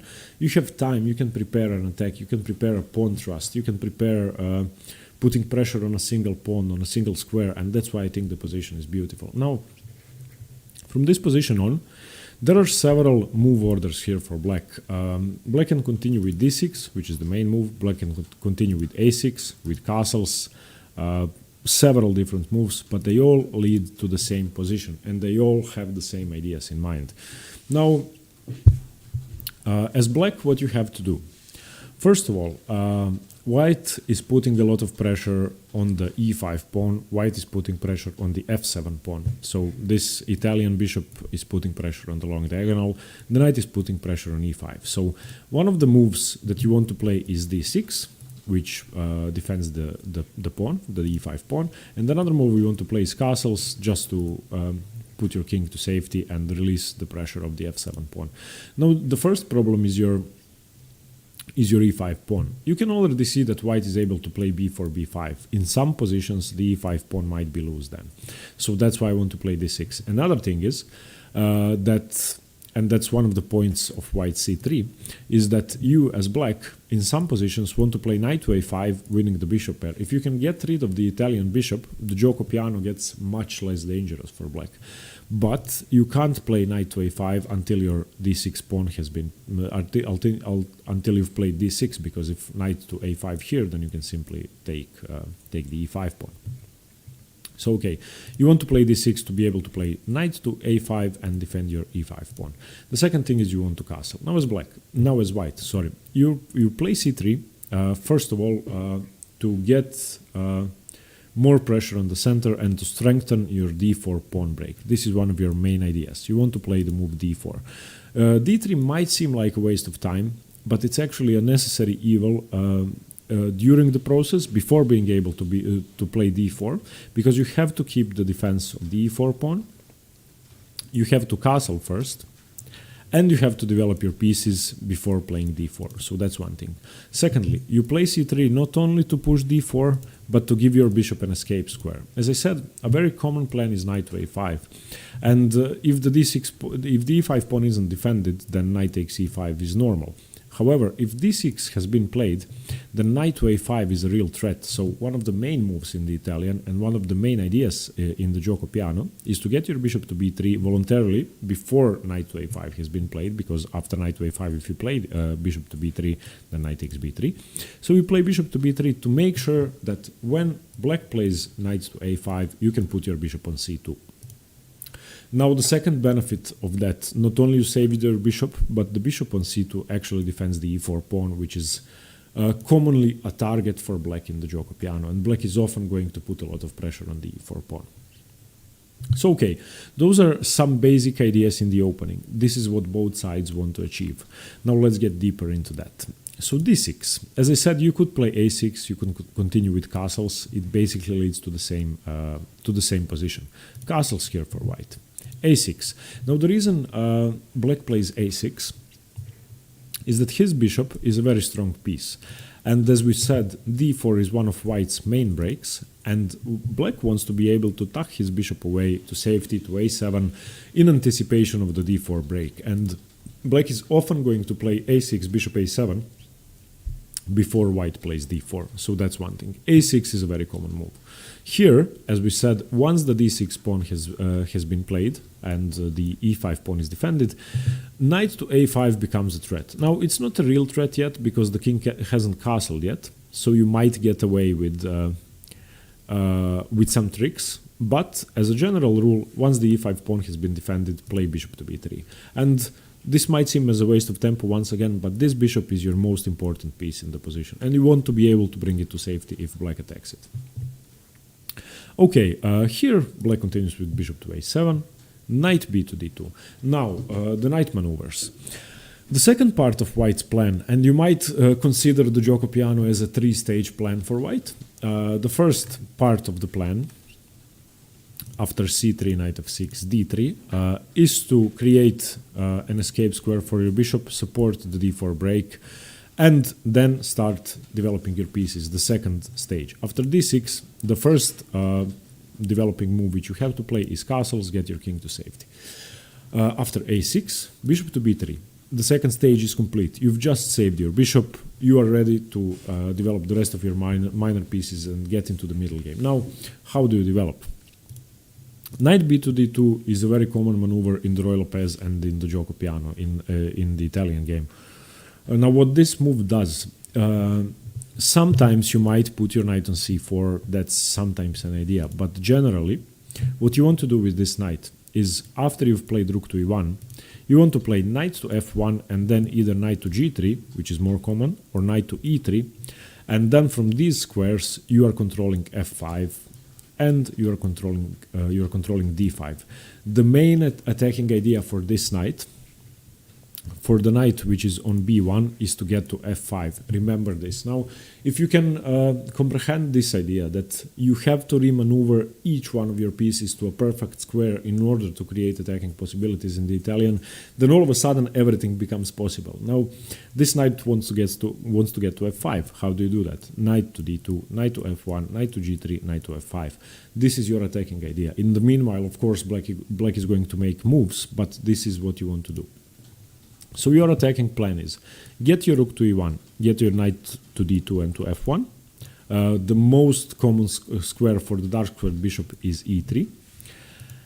And your light squared bishop remains here until black chases it away. Very often black is going to play bishop to e6, challenging your bishop. You don't really want to take. Let's see this position, for example. If bishop to e6, you don't want to take because then your maneuver with knight g3, knight to f5 doesn't really work because this pawn on e6 is very useful, taking away key squares from your knight. I'm not saying this is bad. The engines sometimes recommend this move as the best move. Sometimes it is the best move. But generally, as I said, gioco piano is about ideas, not about strict move orders. So as a general rule, you don't really want to capture this bishop after black plays bishop to e6. If your queen is still on d1, then you would be perfectly happy with this position. Let's say you play rook to e1 here and black captures. You're putting pressure on the b7 pawn and on the f7 pawn. So this is a great position. So this is one part of the plan.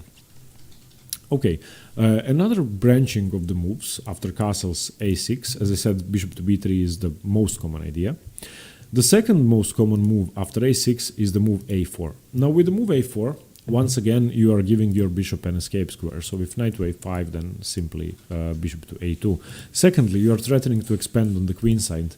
And if you have seen any recent grandmaster games in the Italian, this is actually a variation which they've delved very deep into, and there have been a lot of discussions on the subject on this line, and Fabiano Caruana is one of the great exponents of the openings to study his games.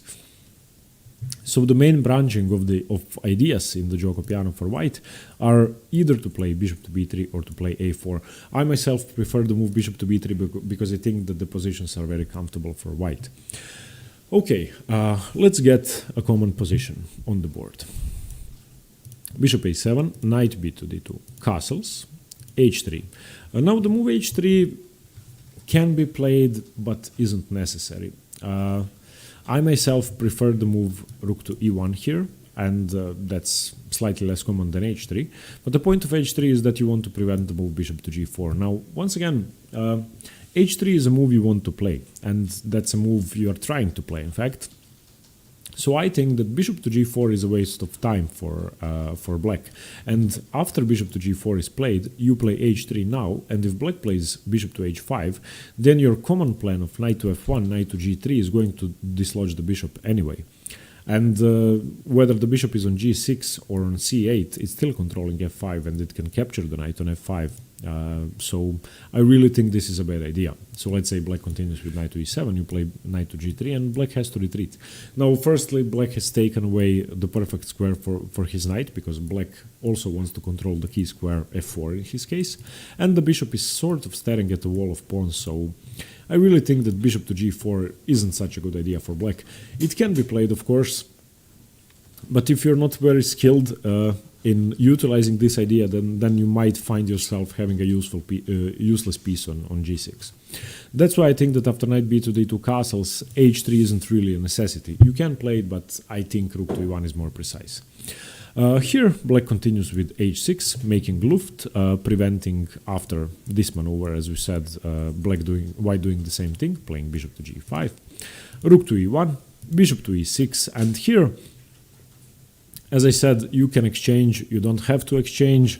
I think that exchanging is not a good idea positionally. I prefer the move knight to f1 here, and after rook to e8, knight to g3, just continuing with your normal opening plans of transferring your knight to f5, putting a lot of pressure on black's position, and not simplifying the position, but giving yourself an attacking edge. And as a general rule, white is always better in the gioco piano. Not much better, but he's a smidget better, and that little smidget could mean an attacking advantage, which is unstoppable. So, if you compare the pieces, firstly, this bishop can be dampened with the move d4. That means that this bishop, even though it's still undeveloped, is potentially much better. Secondly, this knight on c6, of course, is much worse than the knight on g3, and that's why one of the main ideas for black is to transfer his knight from e7 to g6. Thirdly, white is much quicker to get his knight to f5, and once that is played, black is either going to have to give up his bishop pair and leave this monster bishop here, or even worse, if black exchanges here, the knight to f5 becomes a real threat. So let's say black defends here, let's say rook to b8. Now this position is already really hard to play, and here you can already see, let's say black makes a mistake. Let's give black a nothing move. Bishop takes h6, and after this, knight check, and let's say the king goes. Where does the king go? You can see this combination, but so there are a lot of attacking possibilities for white, and very quickly black would find himself in trouble. Okay, after h6, rook to e1, another common move for black is the immediate knight to h5, threatening to get his knight into f4. As I said, black is trying to do the same thing, but white is always one move ahead. And here, the main move is knight to f1, just to make sure that after knight f4 you can capture the knight on f4. The main move for black is queen to f6, trying to defend that threat. Bishop to e3, and the position goes on.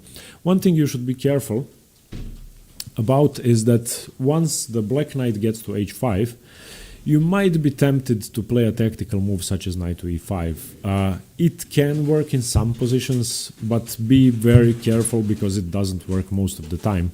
Let me show you just one example of how this position could go terribly wrong. Let's say knight takes e5 here.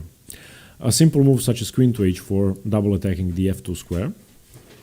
And you basically have to give up your knight, otherwise you're going to be checkmated. If you try to save your knight, knight e to f3, queen takes f2 check, king h2, queen to g3 check, you can see that this is just horrible. In fact, this is checkmate now because of the bishop. So you can get into a lot of trouble very fast if you are uncareful with your tactical moves. So after knight to h5, if you get tempted to play knight takes e5, be very careful and calculate that very precisely. It does look as if you can win a pawn, and of course, if black captures here, then you do just win a pawn.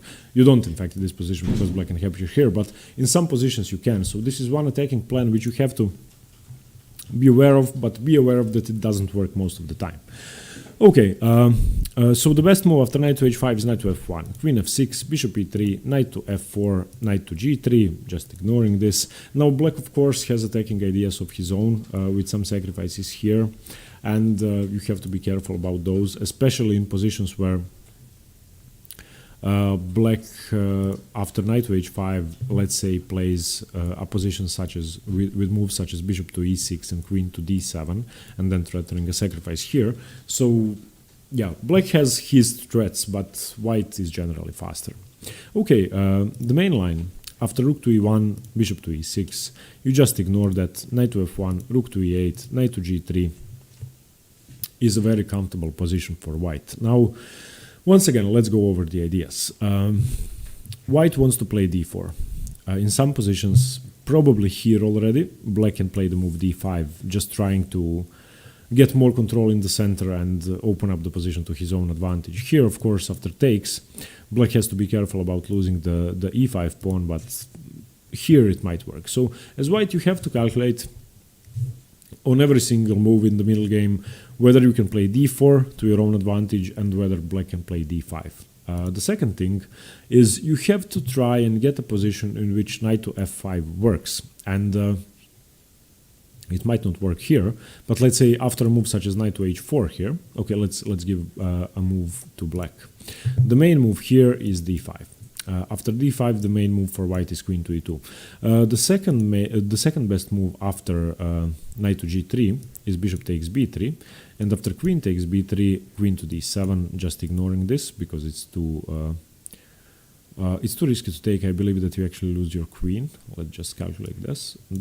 Okay, so queen takes here. Let's turn on the engine. Yeah, okay, you lose the queen because bishop check if queen takes a6. So that doesn't work. So queen to d7, and after queen to d7, let's find the move for white. Here, of course, knight to f5 seems very tempting, so let's say knight to f5.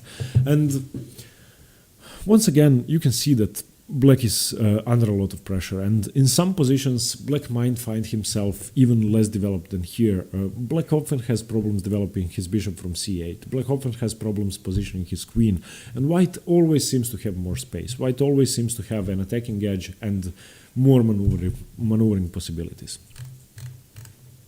Let's go over the opening once again, just to make sure I go over the opening moves clearly. So e4, e5, knight f3, knight c6, bishop c4, bishop c5, c3, gioco piano, knight f6, d3. The gioco pianissimo, the most beautiful variation of the Italian game.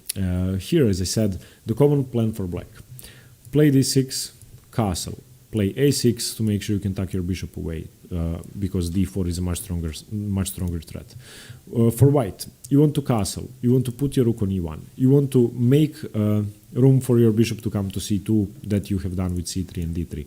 After that, once black plays d6, you want to play bishop to b3 just to make sure you can get to c2. The second move you can play is a4. You want to go for a classical knight maneuver, knight b to d2, knight to f1, knight to g3 or to e3, controlling the f5 square, controlling the d5 square, controlling the center. You want to create a quick attack. You might consider moves such as knight to h4, knight to f5. You might consider sacrifices on h6 after black has played h6, especially if your knight gets to f5. You want to put as many pieces next to black's king and create an attack. And at the same time, you want to open up the center very rarely. Much more often you want to close it down with d4, because in a position, let's say h6, d4 doesn't work here, but let's say it worked.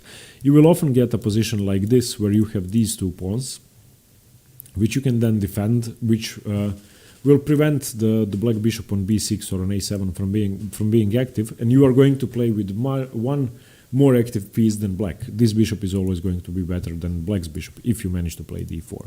So this is one idea.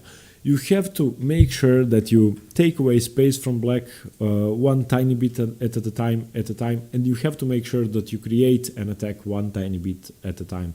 Don't be in a rush. The gioco piano and the gioco pianissimo are very calm opening, as the very name says. Gioco piano means a slow game. So just be prepared for a patient, maneuvering game involving a lot of positional thinking and a lot of strategic ideas which you have to develop in your head. Don't expect too many quick tactical wins, even though Garry Kasparov has played the gioco piano with... He has some 20 move wins, and you can of course win easily if your opponent is unprepared, but be prepared for a slower maneuvering game. Okay, everybody, I hope you liked this video on the gioco piano. Let me know what you think. Share your own ideas in the comments below. The series on the Italian game is over. You can find all the videos in the description below. And thanks very much for watching. Let me know what you think. And stay tuned for more chess. See you later. Bye-bye. Hello everyone, Stepan here. I'm going to continue the series on the Italian game with one of my probably favorite chess openings out there, and I believe one of the most interesting chess openings white could play, and I think one of the most effective ways to fight the king's pawn opening. And if you are unfamiliar with the basics of the Italian game, I have covered them in an introductory video. You can find the link in the description below. And today we are going to focus on the knight attack. Now the knight attack branches out of the two knights defense. So e4, e5, knight to f3, knight to c6, bishop to c4. And here black can basically choose between two options. One of them is bishop to c5, the gioco piano, after which white can either play the main line, the Evans gambit, etc. Or he can go for knight to f6. And knight to f6 is the two knights defense. Here white's most popular move is pawn to d3. Pawn to d3 is the main line of the two knights. We are going to cover that in a separate video. And today we are going to focus on the second most popular move. The difference between them is slight. Let me turn on the live book just to see. d3 has been played 7,000 times in Grandmaster games, and knight to g5, which we are going to cover in this video, has been played 2,000 times. So okay, d3 is in the lead, but knight to g5 is the second most common move. The third most common move is d4 in this position, and we are going to cover that in a separate video as well. That's a very sharp opening. So okay, knight to g5, the knight attack. The name is simple, quite visually explains what the move is about. White is putting pressure on the weakness on f7. In the Italian game, the f7 pawn is the main weakness in black's position. You have positioned your bishop on c4 exactly because of that. You want to put pressure on f7, and knight to g5 does the same thing, attacks the f7 pawn for the second time. Now you are able to play knight to g5 because black hasn't developed his bishop. In any position where after bishop c4 bishop c5 is played, let's say you play c3, which is the main line, black now plays knight to f6. If you play knight to g5 here, black can simply castle, and in any position in which black can castle once you attack the f7 pawn for the second time, white has basically wasted the move, and this move isn't good. So after bishop c4, knight to f6, you can see that the bishop is still stuck on f8, so knight to g5 actually puts annoying pressure on black's position, and if the player with the black piece is unfamiliar with the position, this could lead to a lot of trouble. Of course, if black allows white to capture, then this is game over. You are losing the rook, and you can't really do anything to save the position. And that's why black only has two moves here. One of them is quite unsound, even though there has been a forced draw analyzed, and that move is the Drexler counterattack, bishop to c5. And with bishop to c5, black is positively inviting white to capture on f7. White could capture with the knight or with the bishop, and this leads to super sharp positions. That's a separate video as well. And today we are going to focus on d5, the knight attack normal variation. d5 blocks out the bishop from the attack on the f7 pawn, and white can't take with the bishop, otherwise he has just wasted all of his initiative. White captures with the e pawn, and this is the only move. From this position on, the knight attack branches out, and this is the main crossroads of the variation. Here, black can play three different moves. We are going to go over the sidelines first. The sidelines are b5 and knight to d4. They most often transpose to the same position, but sometimes they can be different. Let's go over b5 first. b5 is the Ulvestad variation. It's not the most popular way to play, but as I said, out of the two sidelines, this is the more popular one. And here white only has one move, that's bishop to f1. You don't really want to go to b3, you don't want to go to e2, you go to f1. This is the safest square, and now there are two possibilities. The most obvious one is knight to d4, and knight to d4 continues with c3. Knight takes d5, c takes d4, queen to g5. This transposes to the other line with knight to d4, which we are going to go over next, the Fritz variation. So knight d4, c3, knight takes d5, cd4, queen to g5 is a transposition. And after bishop to f1, the proper Ulvestad variation is queen takes d5. And after queen takes d5, you can see that white can capture the b5 pawn simply by gaining a tempo on the queen. Knight to c3, attacking the queen and attacking the b5 pawn for the second time. The main move, and probably the only good move, is queen to c5, bishop takes b5, bishop to e7, preparing to castle, not caring about this annoying pressure that can be dampened later on. Queen to f3, now putting the second attacker on the c6 knight. Now black has to react, and black is going to play bishop to d7 and castle, castle. This variation, I believe, is fine for black. I would always rather have white, because white is a pawn up. And that, yeah, I forgot to mention that in most of the lines here where white goes into the knight attack, white is going to be a pawn up. You can see that here white has 7 pawns, black has 6 pawns. And the Ulvestad variation is an example of how this pawn sacrifice isn't justified enough. I believe that black doesn't have enough counterplay or enough initiative to justify the pawn sacrifice. And I believe that the Ulvestad variation should be avoided unless you are playing a lower-rated opponent who might be unprepared. And there are ways for white to go wrong. In this position after b5, white can immediately go wrong with moves such as bishop to d3. And yeah, you just have to know your theory. If you play the knight attack with white, just be prepared. This is a sideline that could happen. After e takes d5, the second sideline is knight to d4. We went over it briefly in the Ulvestad. This is the Fritz variation. You chase the knight away with c3, and now black plays b5, chasing your bishop. Bishop to f1, returning back. You always want to keep the defense of the g2 pawn, basically. Knight takes d5. C takes d4, and black didn't sacrifice a piece, black can capture here. And now after queen takes g5, you can see that had your bishop been returned to e2, then the g2 pawn would be hanging. That's an annoying pressure which would lead to the loss of the h2 pawn as well. And in this position now, you can take on b5, bishop takes b5 check, and king to d8. So yeah, this is +1 for white according to the engines, and that's why I think the Fritz variation is a sideline for a reason. If white plays perfectly, white is just better. Here white continues with queen to f3, bishop to b7, defending the knight, of course, castles, rook to b8. No discoveries worked until the bishop was defended. Now after rook to b8, there are some possibilities of a discovery. And the main line continues with d takes e5. White does capture the pawn using the fact that the king is in the center. Knight to e3. This isn't a piece sacrifice. The bishop is attacking the queen. And black is threatening checkmate. So if you move your queen around without being careful, you could get checkmated. The only move is queen to h3, defending the g2 pawn. And now black has to exchange because he's going to lose his knight otherwise. And white is threatening checkmate, so there is no time to take the rook on f1. If black is uncareful, then queen d7, checkmate. So the only move is queen takes g2. You have to take, there's no other moves. Queen takes g2, knight takes g2, d4, defending your pawn. And here, if you count the material, white has 6 pawns, black has 5. Once again, I would always rather have white in this position. I think white is much better. The engines think it's about +1.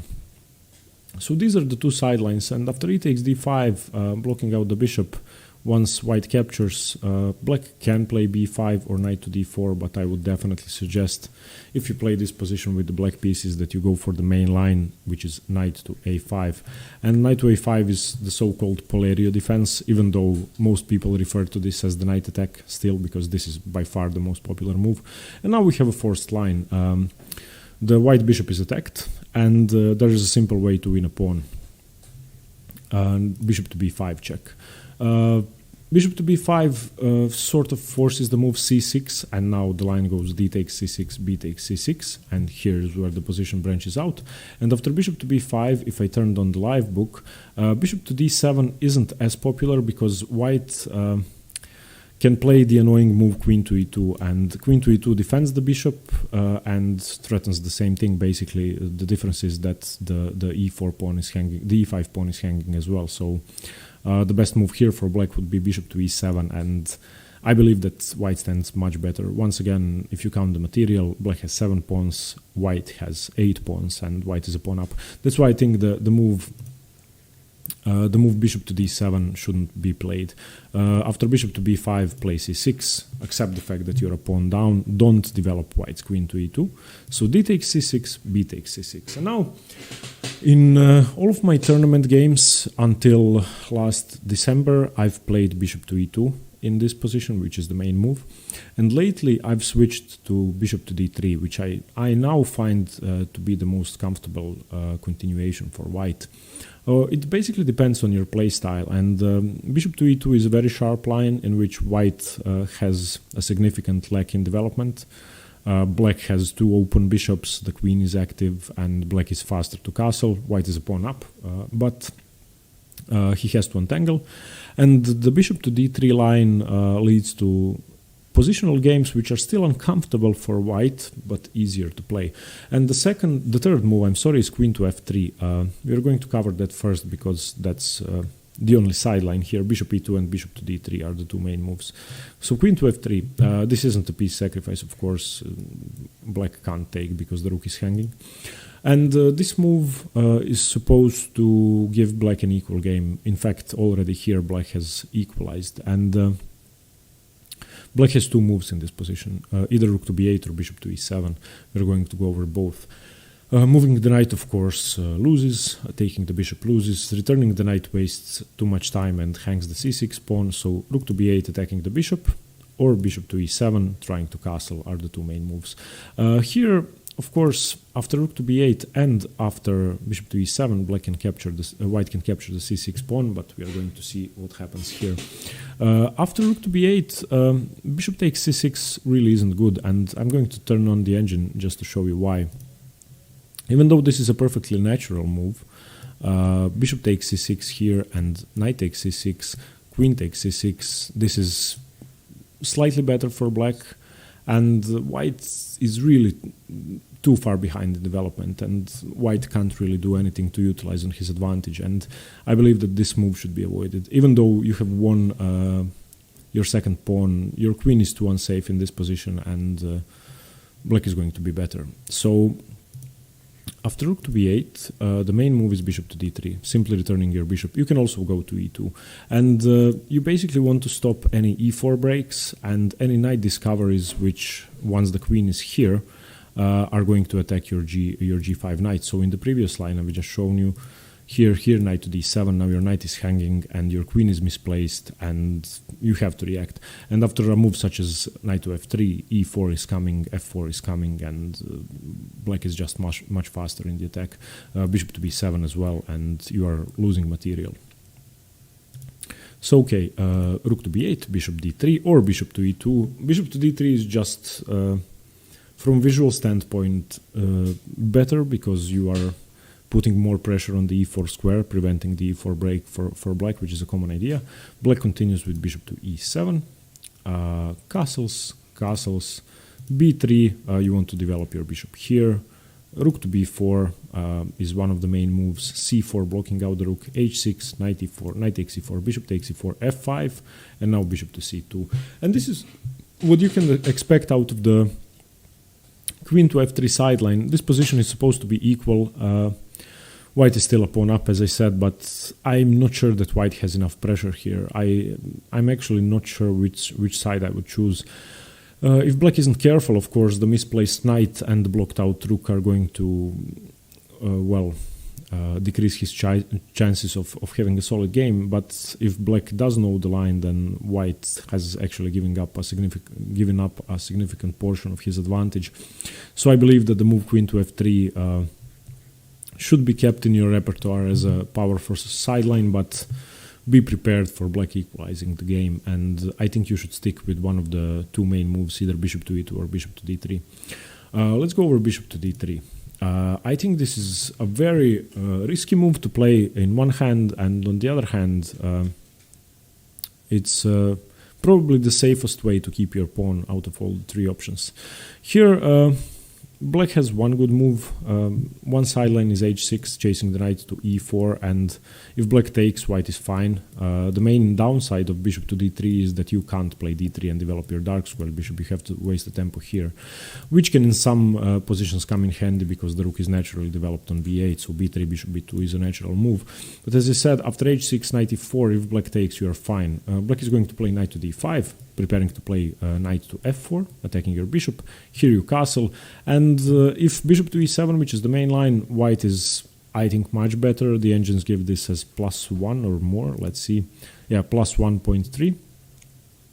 And if knight to f5, knight to f4, then, well, you can play bishop to e2, which is passive, but I think it's still the best move. Rook to e1 is a common idea, giving up your pawn there because you will have a lot of annoying pressure. But yeah, I think this is the best option after h6. However, I would, if I were black, I would avoid playing h6 completely. So after bishop to d3, I think the best move is knight to d5 immediately without chasing the knight away, because the knight is attacked after knight to d5 anyway. So a very sharp opening, and now immediately white is forced to a decision. Where's he going to put his knight? Knight to e4 has been played. I've played it once, and after knight to e4, this is the most common move, and you develop your other knight to c3 and allow this. So this isn't really so good. You've given back the pawn, so knight to e4 I wouldn't recommend. The best move, I think, is knight to f3. And now if knight to b4 is played, you can castle and give up the pawn that way and use the fact that the black king is still in the center. So knight to b4 isn't the most common move. Knight to f4 as well leads to the same sort of thing. Bishop to d6, I think, should be played here because black wants to prepare to castle. Leaving the king in the center is too unsafe before you go on these sorts of escapades going for the bishop. If you leave your king on e8, you could be in trouble. White castles here. And here, black can either castle, which is, I believe, too passive. You should use your initiative here with the black pieces and play knight to f4 now. But if black does castle, you have time to play rook to e1. And after rook to e1, knight to f4, you can play bishop to f1, defending your g2 pawn and preparing to play d3. And once white plays d3 in these positions, white is fine. And white has basically resolved his main issue after bishop to d3.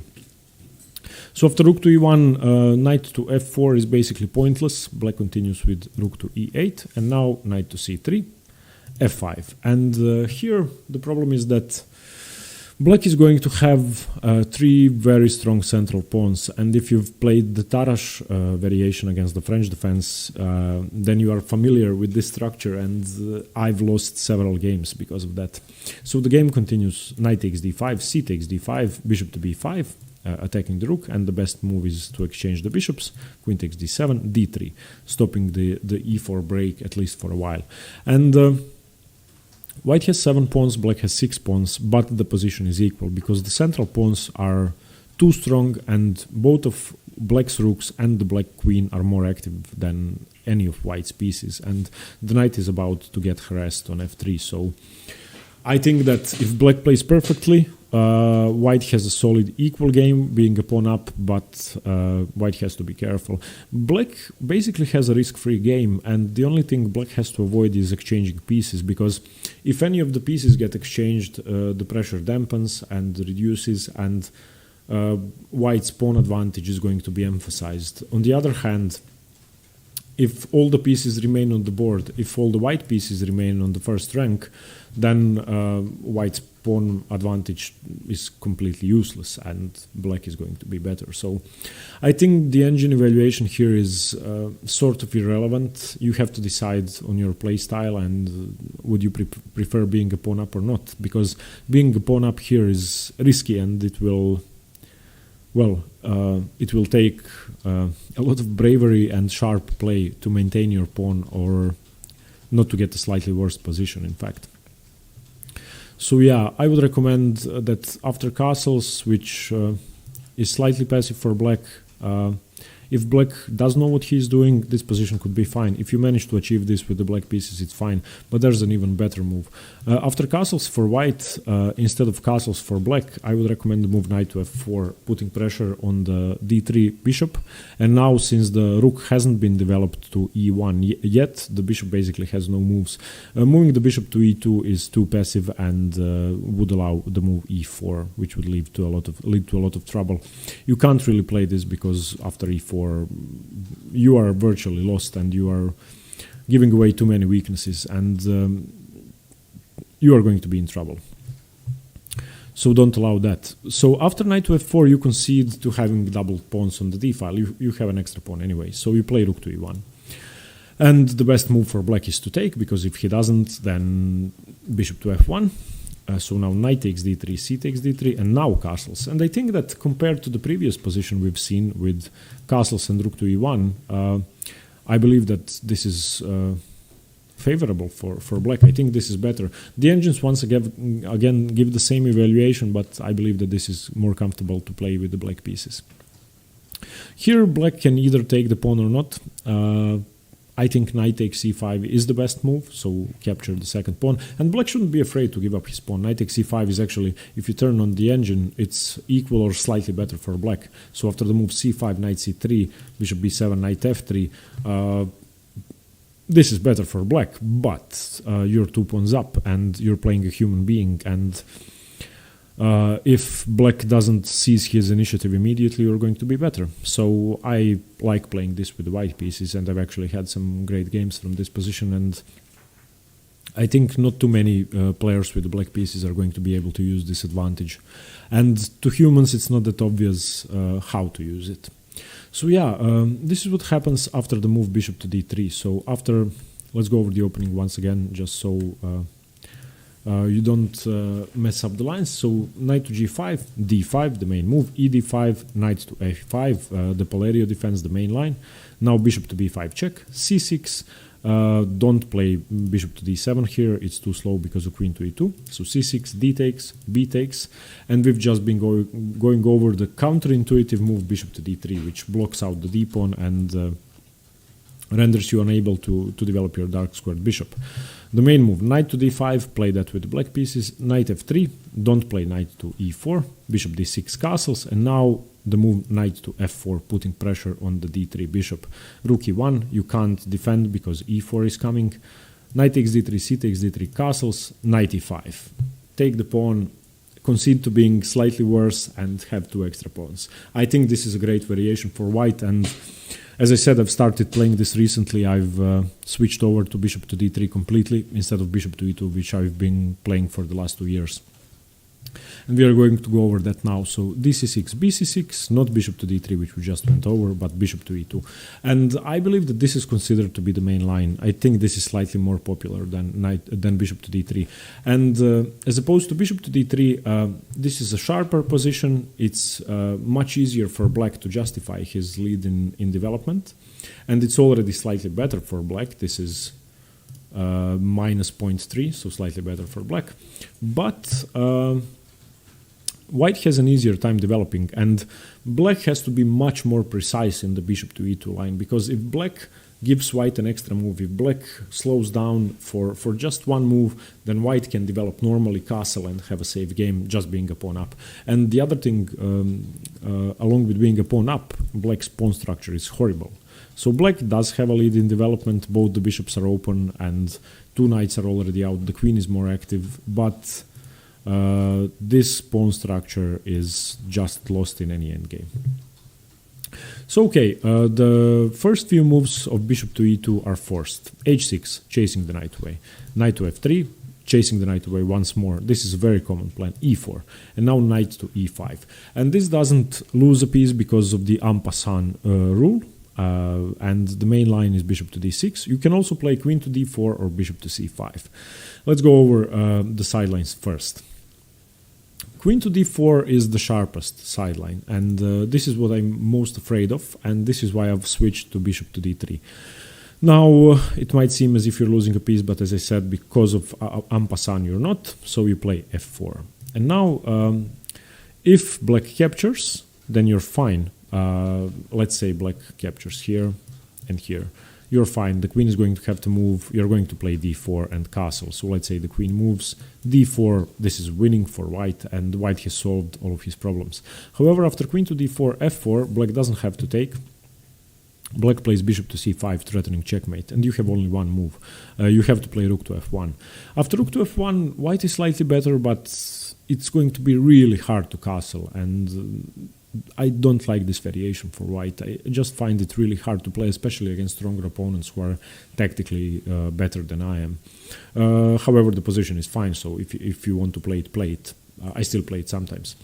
Bishop d6, attacking the knight, d3, trying to open up the center and giving back the pawn, which is going to be what happens almost all the time in this variation with queen to d4. So bishop e5, f e5, queen e5, knight c3, castles, bishop f4, queen to e7, queen to d2, preparing to castle kingside, but now e takes d3 comes. Taking with the queen is too risky because of rook to d8, so you take with the pawn, and after bishop to e6, white is better, according to the engines. White can castle in some positions, however the b file is open, the d3 pawn is weak, you've given up your pawn advantage, and the position is okay, slightly better for white, but risky to play. And you can see that black's king is safer, and that black has an obvious initiative. I think that it's easier to play for black. However, white does have the bishop pair. White is going to castle queenside. White has this annoying pressure along the a file. If the queen moves, threatening to take on h6, and rook takes here, you can even take here, takes, queen takes, and you're attacking the knight. So a lot of attacking possibilities for both sides. A very sharp opening. This position doesn't mean that you should give up on bishop to e2. This is just what I think the worst case scenario is, and I find it really hard to play. I find the positions after bishop to d3 much easier to play, and I usually keep my extra pawn. The second sideline after knight to e5 is bishop to c5, putting pressure on f2. And here you don't have to play f4 or d4. You can prepare that with c3. And after queen to c7, you play d4 now. And the main move is en passant. E takes d3. Knight takes d3. You save your knight. You defend f2. And after bishop d6, knight to d2, castles, b4, chasing the knight away. Knight to b7, knight to c4, attacking the bishop. The bishop shouldn't really move. Castling before you play knight to c4 is unsafe because bishop h2. And here the main move for black is actually to give up the bishop pair with knight to d5, and you capture here. Your c3 pawn is hanging in exchange for that, so knight takes d6, knight takes c3, queen to c2, attacking the knight, and now knight takes c2, queen takes c2. Luckily for white, rook to e8 is impossible because the knight is defending it and the queen is defending it, so now queen takes d6 and castles. And yeah, another reason why I don't really enjoy playing the bishop e2 line is because of this sideline. Because here the engine thinks white is slightly worse. White has a slightly better pawn structure, but it's uncomfortable to play. The material is completely equal, and I really don't believe that I have an advantage here. According to the engines, black is slightly better, in fact, and he's going to attack your knight, your pawn is hanging then, and it's complicated to play. So remember bishop to c5 as a very sharp move. c3 for white, queen c7, d4, e d3, knight d3, bishop d6, knight d2, castles, and b4. Yeah, not easy to play for white. It's not easy to play, but it's a fine choice. So if you play the king's pawn with the black pieces, this is a very aggressive sideline you have to learn, and you can surprise a lot of Italian players who like the knight's attack with this variation. I think not too many people know it that well. Okay, let's go to the main line. After knight to e5, the main line isn't bishop to c5 or queen to d4, it's actually bishop to d6, attacking the knight immediately and forcing the player with the white pieces to play either d4 or f4. d4 is better, but let's go over f4 first. So if f4, black takes en passant once again, ef3, knight f3, castles. You have an extra pawn, that's one thing. You have, black has a huge lead in development and an active bishop pair. Both rooks are coming to b8 and to e8 respectively, and black has a very good game. If you turned on the engine here, this is almost -1 for black. So it's really easy for black to justify his advantage. Once again, if black is too slow, then white is fine. White is a pawn up. But as I said, f4 is not the most precise move. The most precise move after bishop to d6 is d4. And after d4, the same things, e d3, knight d3, but you have your f pawn. And now after queen to c7, your h2 pawn is attacked. But the difference is that your bishop is already open, your f2 pawn is defended and it's here, and this diagonal isn't so weak, which can be critical, but you can't really castle, because if you castle, bishop h2 check. So you continue your development, b3. The rook is coming to b8 and the bishop is useful on b2. Castles, bishop to b2, rook to e8. And now black is giving white the possibility to double his pawns along the f-file, which is actually the main line, and white should accept it, even though the bishop on b2 is a monster. So bishop takes f6, gf6, knight to c3. This line with d4, as you can see once I turned on the engine, is better for white. And despite the fact that you can't castle, you're fine. And I would recommend the move d4 instead of f4. If you're looking for a much sharper game, play f4. You can castle then and, well, compare these two positions. I mean, what would you rather play? Here, black has annoying pressure on h2, and you still have to play d4 to open up your bishop. And if you compare that to this line with knight to c3, choose what you'd prefer to play. As I said, d4 is safer for white and better for white. Okay, we went over all the variations I wanted to go over, and once again, I think this is one of the most wonderful openings in the Italian game and in chess in general, and this is my favorite opening, perhaps against the king's pawn. And in this position, after knight to f6, d3, as I said, will be covered in a separate video. This is the modern bishop's opening, the main line. But knight to g5 is just sharp and interesting, and I prefer this position. So learn this well, because almost everybody knows the theory in this opening up to some point. So prepare well, learn on all the sidelines, d5, e d5. You have to learn knight a5, b5, and knight to d4. Knight a5 is the sharpest one. After bishop b5, c6, dc6, bc6, decide on whether you'd like to play bishop e2, bishop to d3, or queen to f3. As I said, I recommend bishop to d3 because I think it's the safest way to play. Bishop e2 leads to sharper games, but it's still fine, and I've played it for 2 years, so I know and love the opening. But decide what suits you best, study all of them and find one, become really good at it, and crush the king's pawn. Thanks very much for watching. I hope you got something out of the knight's attack. I hope you got to learn something, and stay tuned for more chess. See you later. Bye bye.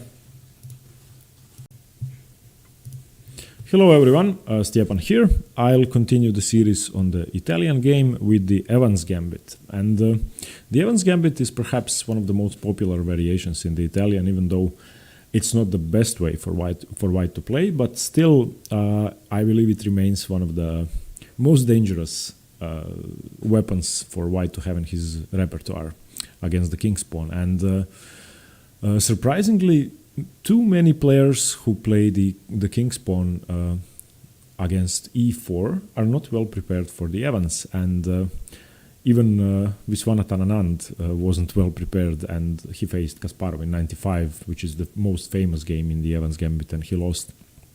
So it's a great surprise weapon for white to have in his repertoire, and even though it's a pawn sacrifice, it's such a sharp opening that it rarely leaves white without enough counterplay or without enough compensation, and in many lines black is even forced to give the pawn back.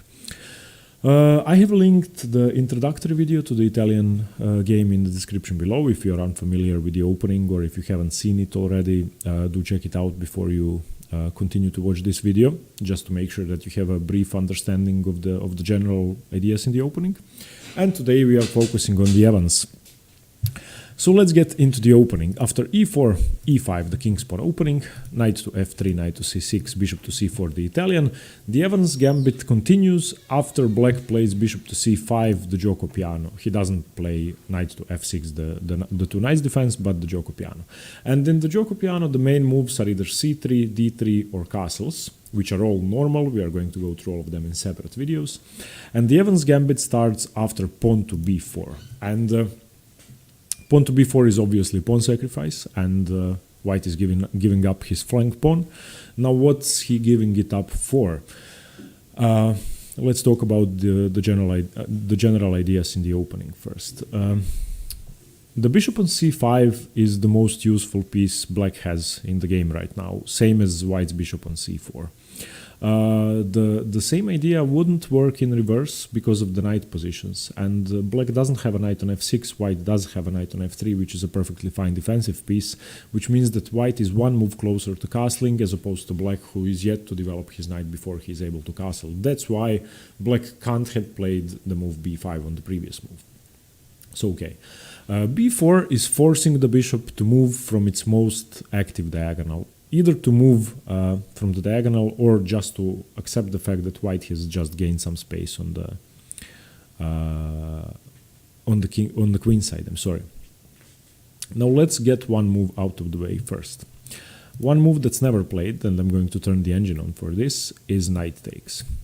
Now this move is bad because c3 gets to open up the center to white's advantage with being one more tempo up. So after c3, black is forced to go back, and now once you play d4, this position in which white can either castle or play c takes is perfectly fine for white. And as you can see, even though white has gambited a pawn, the position is completely equal. The engines give it as all zeros, which means that white isn't a pawn down in reality, and that white has proven that his pawn sacrifice was okay. You could either take or castle. Let's say you castle, and in this position after d6, I would always rather have white here. Now, here the engines already think that white is significantly better, and they often do that in the Evans Gambit. White has a broad pawn center, black's bishop is dead because of the d4 pawn. White has two pieces aiming at the f7 pawn, and the queen is quick to get into the game, so white definitely has an edge here, even though he is a pawn down. So that much about that. The move knight takes b4 is almost never played because of that reason. There are two moves. Black can either accept the gambit or decline the gambit. We are going to go over the Evans Gambit decline first, because that's not really such a common choice for black, and I think that black should accept the gambit. Be a romantic in chess, and once your opponent sacrifices something, accept the sacrifice, if it's sound, of course. And in this case, black is supposed to take the pawn. Black is better if he takes. So yeah, briefly about the history of the opening. It was named after William Davis Evans, who was a Welsh seafarer, a Welsh sea captain, and he lived at the beginning of the 19th century. The first recorded game was played in 1827, and after that it's been picked up by Anderson, Chigorin, Paul Morphy, and many other players. Emanuel Lasker is considered to have defeated the opening, sort of, with his variation, which we are going to go over. But in the 20th century, the modern theory definitely concluded that white is fine, and that the Lasker defense is nothing major about against the Evans, and that the Evans is fine. And the opening wasn't played at the highest level until the mid-90s, as I said, until the game Kasparov-Anand, in which Kasparov won convincingly. And if you can defeat Vishy Anand at the World Championship at the highest possible level with the pawn sacrifice, then the opening has to be sound. Nowadays, it's not as popular. You don't see Magnus Carlsen or Caruana playing it in their highest rated games, but still it's a very dangerous weapon. So okay, we're going to go over 6 moves for black. First, let's go over the declined variation, which is bishop to b6. You don't really want to retreat anywhere else if you didn't take the pawn. We are going to go over those retreat moves later on. Here white plays a4, forcing black to do something, either play a6 or a5. a6 is better. Knight to c3. Here black would still take, but then once again d4, it's not recommended. Knight to f6, knight to d5 is the best move. Now taking on e4 is a bad idea. White is better. I'm going to show you why. If the best move here is knight takes d5 and d takes d5, this is how the variation continues. However, if after knight to d5 black takes on e4, then white has too much initiative. Castles, d6. If knight to f6, then d4, and the position opens up and black is in a lot of trouble. Knight takes d5, bishop takes d5. You can see that this is just too unsafe, and black is going to have to castle anyway, and then white is going to recapture the pawn.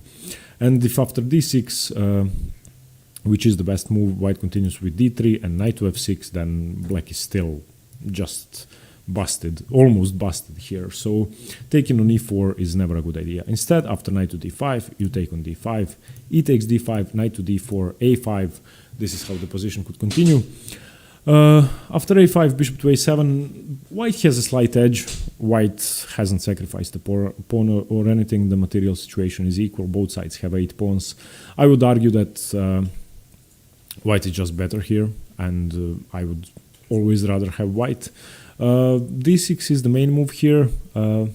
Taking on e5, if you take on e5, then black is better because black gets to include his pieces into the game, and this position is just very bad because you don't get to castle anymore. So you're giving the initiative back to black. So back to black. So don't take on e5.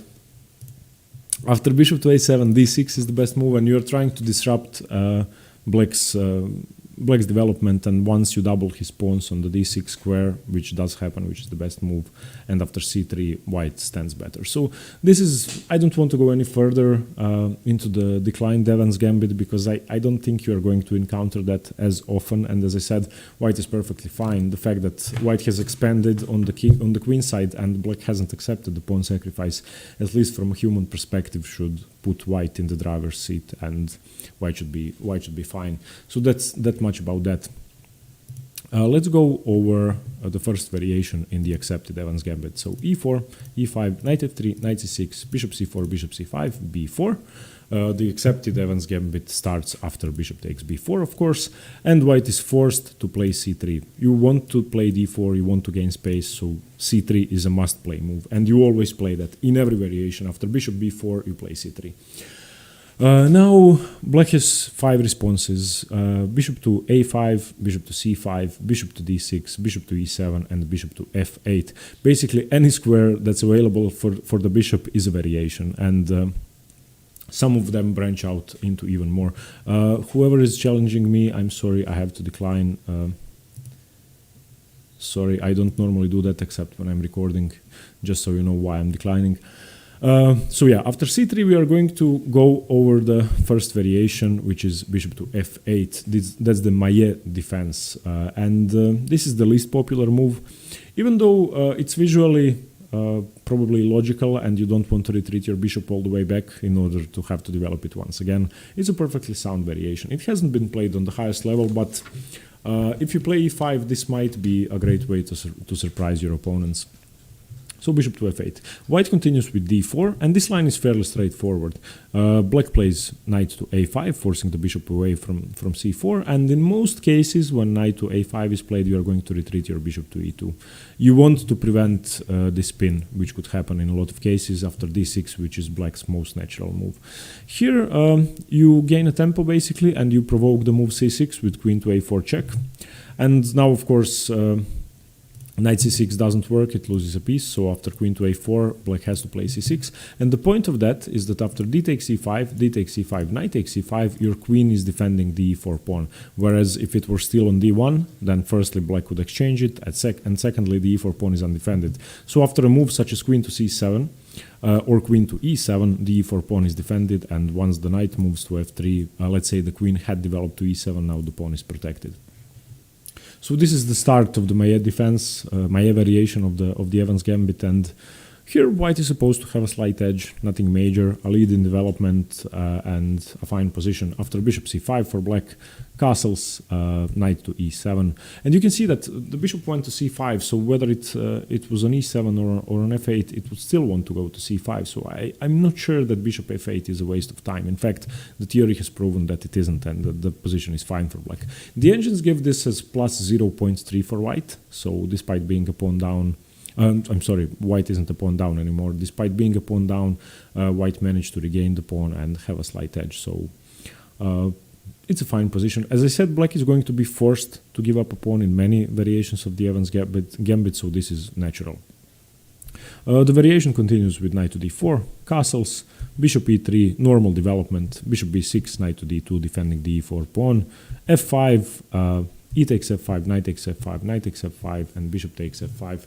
Here, white doesn't have anything major, but this is the mainline theory, and these are the best moves for black.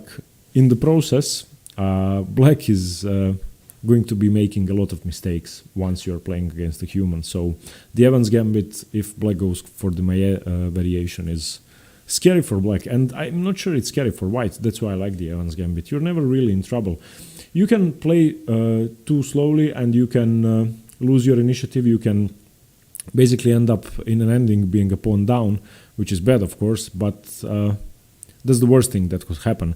And black can lose. Black can lose really quickly. Black can lose on move 15 or 17, so the Evans Gambit is far less risky for white than for black. So this was the first variation. After c3, bishop to f8. Just remember that this is a possibility, and if you play the Evans Gambit with white pieces, you're almost never going to see this, but if you do, remember how to punish it. Play d4, open up the center. Knight a5, bishop e2. d6, queen a4 check, provoke c6. c6, d5, d5, knight e5, queen c7, knight to f3. You have regained your pawn, you have a lead in development. Okay. Let's go on. The second variation I want to show you after c3 is bishop to e7, retreating back once again. And this is the Anderson variation, named after Adolf Andersen, who played the Evans Gambit with both colors in the 19th century. He was one of the best players back then. And white reacts the same way and plays d4, opens up the center. The Anderson variation was actually employed by Vishy Anand in his game against Kasparov, the famous Evans Gambit game, which Kasparov had won. And I'm going to show you which variation Vishy Anand played and lost. So d4, knight to a5 once again, bishop to e2 once again. So the variation is the same as the previous one, except that the bishop is on e7 instead of f8. E takes d4, and here black can choose between e takes d4 and d6. I think e takes d4 is more precise, but d6 is a fine move as well. After d6, queen to a4, once again provoking c6, d5, d5, knight e5, knight f6, castles, queen c7, knight to f3. Almost the same variation, except that black doesn't have to develop the bishop to c5. He can leave it on e7 and still castle. So that's a slight improvement to the last line, but I'm not sure which variation is better. But as I said, after bishop to e2, d6 is a signed line, and for black I would recommend e takes d4 as a much better move. Here, queen takes d4 is the main move, because you want to put pressure on the g7 square. And this is the variation Kasparov chose to play against Vishy Anand. This is the position they had. Now, the main line here today is d6. This is considered to be the best move, giving up the pawn on g7. And the variation goes queen takes g7, bishop to f6, forcing the queen to move, queen to g3, queen to e7, attacking the e4 pawn. Now you can either defend the pawn with queen to f4, which I think is a slightly too passive variation. A better move, in my opinion, is castles. And now black should take the pawn nevertheless, even though it's very risky. And this is, I think, one of the craziest lines in the Evans Gambit, the main line of the Anderson variation. So here, black captures the pawn, rook to e1, threatening a discovered queen capture, a discovered check. King to f8, bishop to b5, not threatening checkmate because the king has the g8 square. However, the queen has to retreat to g6 because after rook to e8 check, if the queen is staring at g7, then it is checkmate. So the only move is queen g6. Rook to e8, nevertheless, pinning the bishop. King to g7, and now you could choose whether you'd like to play knight to g5 or bishop to g5. As in many Evans Gambit variations, the position is equal, but as you can see, black has 6 pawns, white has 5 pawns, and white still has an undeveloped queen side, same as black, but white is still to develop 3 pieces. So I would highly recommend you not exchange the queens in this line, and I think the best move is bishop to g5, exchanging the bishops, and after bishop g5, knight g5, h6. Now you start playing, basically. This is, if I turned on the engine, you might be surprised. This is minus 0.2. Black is supposed to be better, but this is what happens if white goes wrong. Let's go back. So after d6, queen takes g7, bishop to f6, queen to g3, and this, what I've just shown you, was the main line in theory. Those were the games that were played, grandmaster games. So queen e7, castles, queen takes c4, rook to e1. White is still slightly better here. King to f8, and now bishop to b5. is a bad move. Even though it might seem tempting, queen to g6 saves the position. Instead of that, you can play knight here, knight to d4. And once you play knight to d4, you still sort of have an equal position. You're not threatening a bishop discovery anymore. You are, if the king was on e8, but now the king has moved, you're not anymore. But I think this is a better way to play. And you just develop your bishop to e3, you develop your knight to d2, and you continue playing the position, being a pawn down, but still having a lot of initiative because your king is castled and black's isn't. So in the main line of the Anderson, queen takes d4, d6, you take the pawn. And after you get this position, after castles, well, firstly, you can defend the pawn with queen to f4, but I think that's an inferior move. I would recommend the move castles, and after castles, the queen should take, because it's not really such a big deal, rook to e1, king to f8, and now you have to be careful. You can either play bishop to b5, which doesn't really lead to that much, because black can defend with queen to g6, or you can play knight to d4, developing and trying to seize your initiative while you still can. So okay, and in the game Kasparov Vishy Anand, after queen takes d4, Anand didn't go for d6, losing the g6 pawn, the g7 pawn, he played knight to f6 defending. And this variation is supposed to be slightly worse than the previous one, for black that is. And after e5, knight to c6, queen to h4, knight to d5, queen to g3, g6, white is better. I think white is better, and I would rather have white here. Now their game continued with castles here. So castles, and here Vishy Anand played d6. I'm not going to show you the whole game. I would recommend you watch it yourself. You can find it online on chessgames.com and on other sites. But basically, that game from '95 was the first time that the Evans Gambit got revived. It was the renaissance of the Evans when Kasparov started using that. I'm sorry if I've moved the board slightly in the last few minutes. I'll try not to do that anymore. So that's the Anderson variation, and after c3, bishop to e7 is one of the best moves. You're returning the bishop to safety, and it's fine for black. Of course, if white gives up the initiative, as you saw in the last example, when the queen was able to return to g6, then black is going to be better. But once again, black has far more opportunities to go wrong than white, and it's riskier to play for black. Let's go on. Sorry. Yeah, okay. The third variation after c3, instead of bishop to e7 or bishop to f8, is bishop to c5, the McDonald defense. And this is not such a popular response. Visually, at least, I can understand that, because if you play the Italian game, imagine this pawn still being on b2. White plays c3 in the main line of the Gioco Piano in order to be able to play d4, and black will often play a6 and bishop to e7 in advance in the anticipation of d4 in order not to have to move his bishop away. So bishop to c5 is a slightly weird move, and if you don't know the theory of the McDonald defense in the Evans very well, I would recommend you not play that, because practically speaking, white has an easier game. d4, e takes d4, you don't recapture immediately, you castle. Black can never take on c3, so don't worry about that. You can recapture your pawn later on. If black takes on c3, then bishop f7 and game over. So bishop takes f7, king takes f7, queen d5. First of all, you win the bishop. You don't even have to recapture here. You can play bishop. You can play queen to e3, and this is just busted. You can see that. So after castles, black plays d6, trying to solidify his position. Now this variation no longer works, of course, because the queen is unable to come here or to check, and also the bishop is now defended. So c takes d4, forcing the bishop away, bishop to b6, and this wouldn't have happened had black played bishop to e7 or bishop to a5 or bishop to f8. So I think bishop c5 is a weird move and a waste of tempo, and in fact the engines will tell you that white stands better here despite being pawn down. So this is, I would say, the least favorable variation for black, even though it's been played on the highest level, and it's basically equal, but you're not supposed to be equal if you're a pawn down. So knight c3, knight a5, bishop to d3. In this position, you don't go to e2 because you want to keep pressure on the h7 pawn. Knight e7, h3, preventing the pin. Castles, rook to e1. You can see that white has a lead in development. White has a better light squared bishop. and the better knight because the knight on a5 is misplaced and the bishop on b6 is stuck behind the d4 pawn. So the McDonald defense isn't so good. I wouldn't recommend that. I think this is the least favorable option for black. Moving on.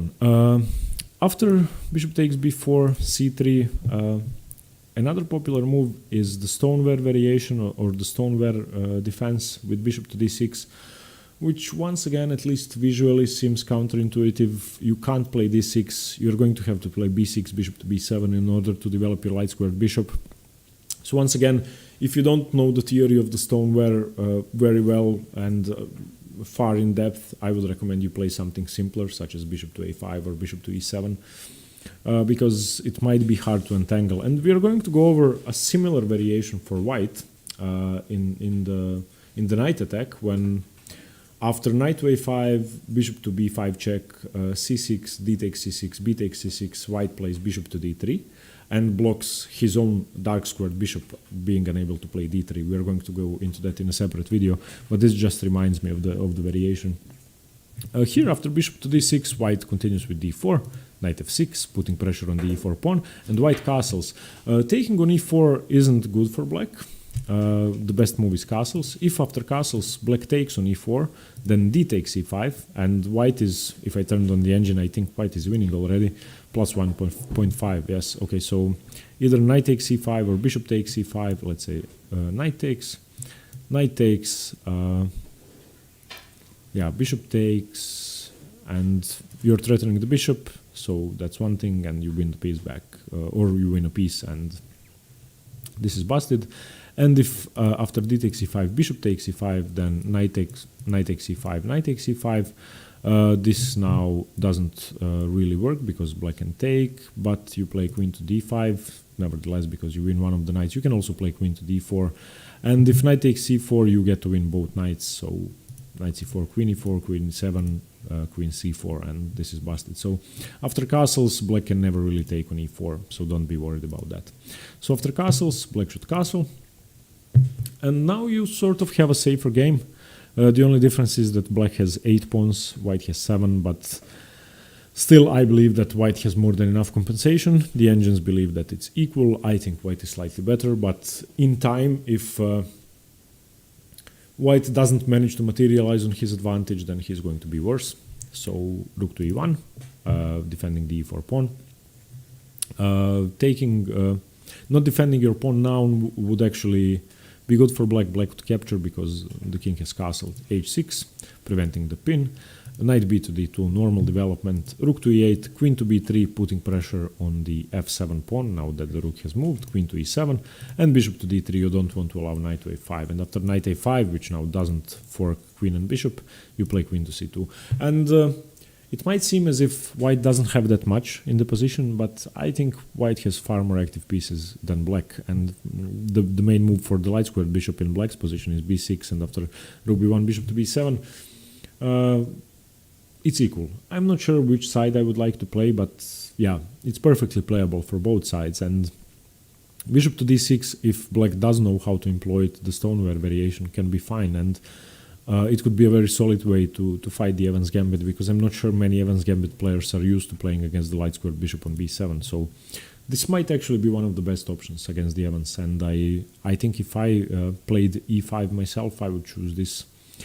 And when I play the Evans Gambit, I've never faced this before, but I hope I will, because I think this is one of the most testing lines.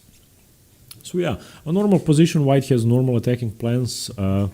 The main downside of this variation for black is that once white plays knight f1, knight to g3, knight to f5, there isn't a light squared bishop on c8 to capture here, and black could be in a lot of trouble because of that. And once black captures here and white captures, white is going to have a huge center, and the e4 pawn is defended more than enough. So I think white has an easier attacking plan here than black does, but still it's equal. Okay, and the last move, last key move of the 5 responses to c3 is bishop to a5, and this is the main line of the Evans Gambit. This is by far the most popular move, and Perhaps Vishy Anand played bishop to e7 in order to put Kasparov out of his preparation, but Kasparov was obviously prepared for all the options. Still, knight to a5, bishop to a5 might be the best move, and black is supposed to be slightly better here. d4, once again, the only move. Black can either capture with d takes d4 or play d6. Let's go over d6 first. This is now the Bronstein defense, and it branches out into the Lasker defense, which was considered to be the best way to dampen the Evans Gambit in the 19th century and in the 20th century, until the modern theory evolved and players figured out that the Evans is fine for white. So after d6, white castles. White doesn't care about this stuff. Black has two moves, either bishop to b6 or knight to f6. Knight to f6 is not as popular. Now d5, d5, queen c2, bishop to b6. But after castles, bishop b6 is a much more popular option. The position continues with d takes c5, opening up the center. D takes c5, queen takes d8. Knight takes d8, knight takes e5, and bishop to e6. And this is now the Lasker defense. It starts after castles, bishop b6, and after castles, knight to f6 remains the Bronstein variation. I think the Lasker defense is better because it gives white an equal game, basically. Bishop b6 here, d takes e5, d takes e5. White is almost forced to a queen exchange. Queen to c2 isn't as good because after knight to f6, black is going to get to castle normally and stuff. So queen takes d8, knight takes d8. If black doesn't want to ruin his castling rights, he should take with the knight, and that's better. Knight takes e5, threatening the f7 pawn, but the knight is defending it already, and now bishop to e6. Another defender comes into the game, and the Lasker defense dampens the Evans Gambit because it safely gives the pawn back. And it's now perfectly equal, but I think I would actually prefer black in this position because in any endgame, and you are very close to an endgame, the pawn structure is better for black, and you have a weakness on a2 and a weakness on c4 to exploit, and your bishop is very strong on b6, so the e4 pawn can't be easily defended. So any knight to f6 is going to be almost unbearable pressure on white's position, and this is why I think that bishop to a5 is the best move, and I think that the Lasker defense still remains the toughest variation for white to face, and I would recommend that for all players who play against the Evans Gambit. Now, of course, there have been a lot of Grandmaster games. White has won a lot of Grandmaster games, and the engine thinks it's equal. Now, you might argue that white has a lead in development, and white does because white has castle and black hasn't, but it's really easy. It's really not easy to exploit the fact that black's king is on e8 once the queens are off the board. So I don't know. Okay, and after d4, if you don't go for the Bronstein or the Lasker defense, you can play what is considered to be the main move, and that's e takes d4, the Pierce defense. And I think this is one of the most exciting ways to play. Here, white could choose between two moves, either castles or queen to b3. Castles is slightly more passive, and once you gambit the pawn, once you play the Evans Gambit, you want to play as aggressive as possible, so I would recommend queen to b3. But after castles, once again, taking here is a bad idea because queen d5 and you lose everything. So castles, knight g to e7, c takes d4, d5, e takes d5, knight takes d5, bishop to a3, preventing black from castling. And this is what often happens in the Evans, and if you manage to get that with the white pieces, then you stand fine. It's equal, despite you being a pawn down. Here, black continues with bishop to e6, knight b to d2, bishop to b4, and black can somehow untangle and castle and get his pieces right and have a solid position. So I'm not a big fan of after e4 castling for white. I think it's not aggressive enough. I think that after e takes d4 in the Pierce defense, white should continue with queen to b3, which is a very aggressive move, and I love playing this move. After queen b3, black has to defend f7, of course. Knight a6 would be ridiculous because bishop a6, so queen to e7 is the only move. Castles now. Bishop to b6, cd4, knight takes d4, knight takes d4, bishop takes d4, knight to c3. And now black will try to castle. Black wants to play knight to f6 and castle. And note that taking on e4 is far too risky because after black moves the bishop away, then rook to e1 is a real threat, and black would be in a world of pain, so taking on e4 is never recommended. You play knight to f6. Here, white continues with a very aggressive move, which is actually the main line in this variation, and here is what I would like to stop and emphasize the importance of this exact position, because you're going to get this position really often on the board, because knight to f6 is a really natural move, and you might consider moves such as bishop to b2, which are okay. I mean, there are a lot of okay moves, and you can give up another pawn. It's not really such a big deal. But then you exchange your dark squared bishop, then you give away your initiative, you're allowing black to castle, etc. There is one move that I believe has to be played. Well, not has to be played, but is the most common. You can also play bishop to a3 or bishop to g5, which are both fine, but they tend to end in a draw. And the most fighting move here is knight to b5. Now, note that you are giving away your rook if black wants to take it. You're threatening to take black's rook, and now this position gets complicated. I think this is the most complicated variation of the Evans.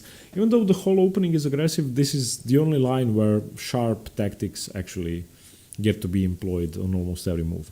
Here, the main response is d5. Now, what d5 does is it defends the c7 pawn, so white can't play knight takes c7 check and win the rook. It also attacks the bishop. So, the main move, e takes d5, gives up the rook, and that much is clear. Now, after d takes e5, bishop takes a1 is played. Now you play bishop to a3, attacking the queen, attacking the bishop, but after queen to e5, the bishop is now defended. And you might think that white is in trouble and that white is material down, but the position is fine.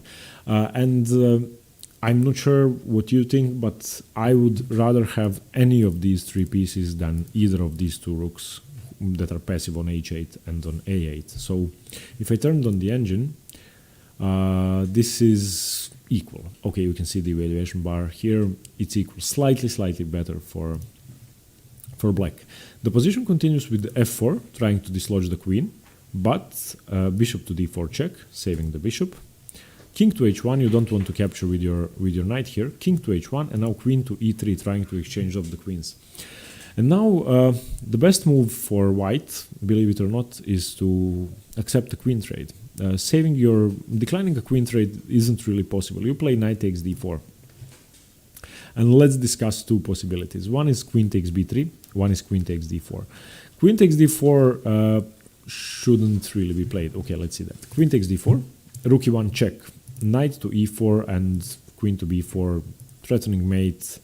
You just lose everything. This can't be defended. So queen takes d4 can't be played after knight takes d4.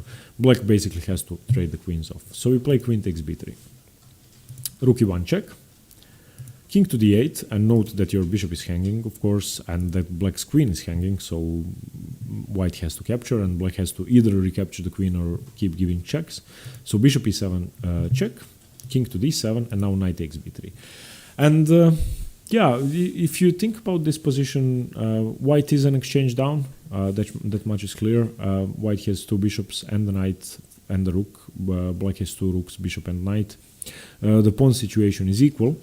And now it's just up to your play style, I guess, to decide what you'd like to play. And if you'd like to be on the white side of this, then by all means go for the Evans Gambit.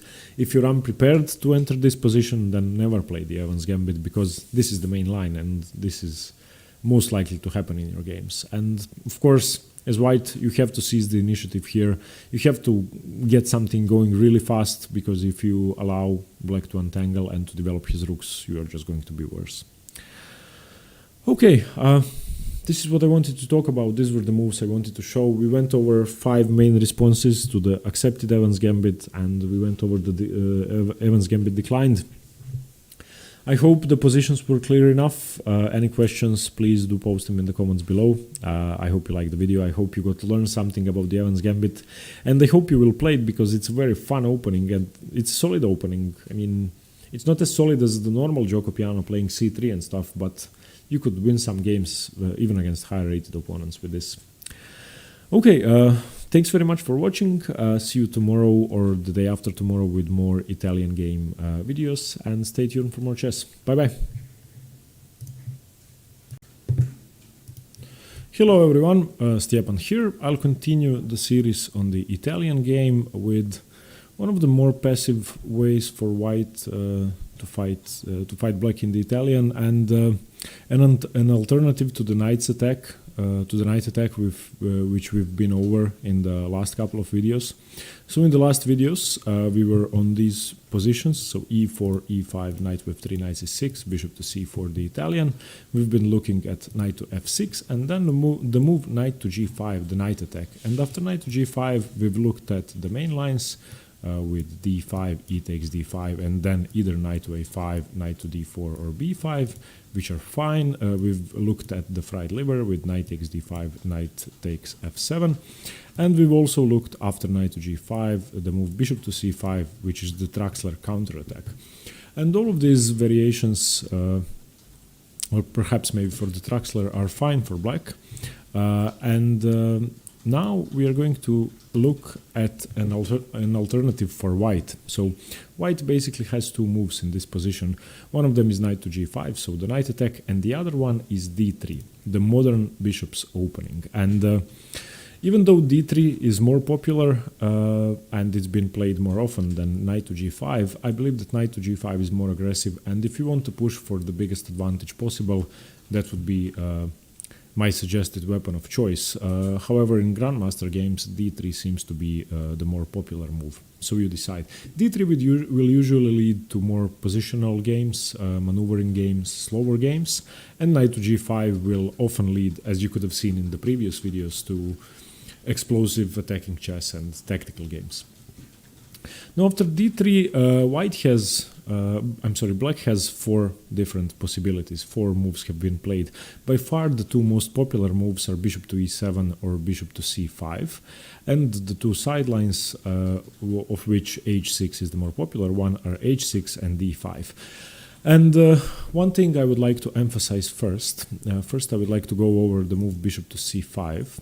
So we are in this position after d3, black plays bishop to c5, and this move actually transposes to the gioco pianissimo as soon as black plays bishop to c5, and I haven't covered the opening yet. We are going to cover that in a separate video, but the line goes c3, d6 castles, a6, bishop b3, bishop a7, knight b to d2, and this is what you would get out of the normal gioco pianissimo. So let's say knight to f3, knight c6, bishop c4.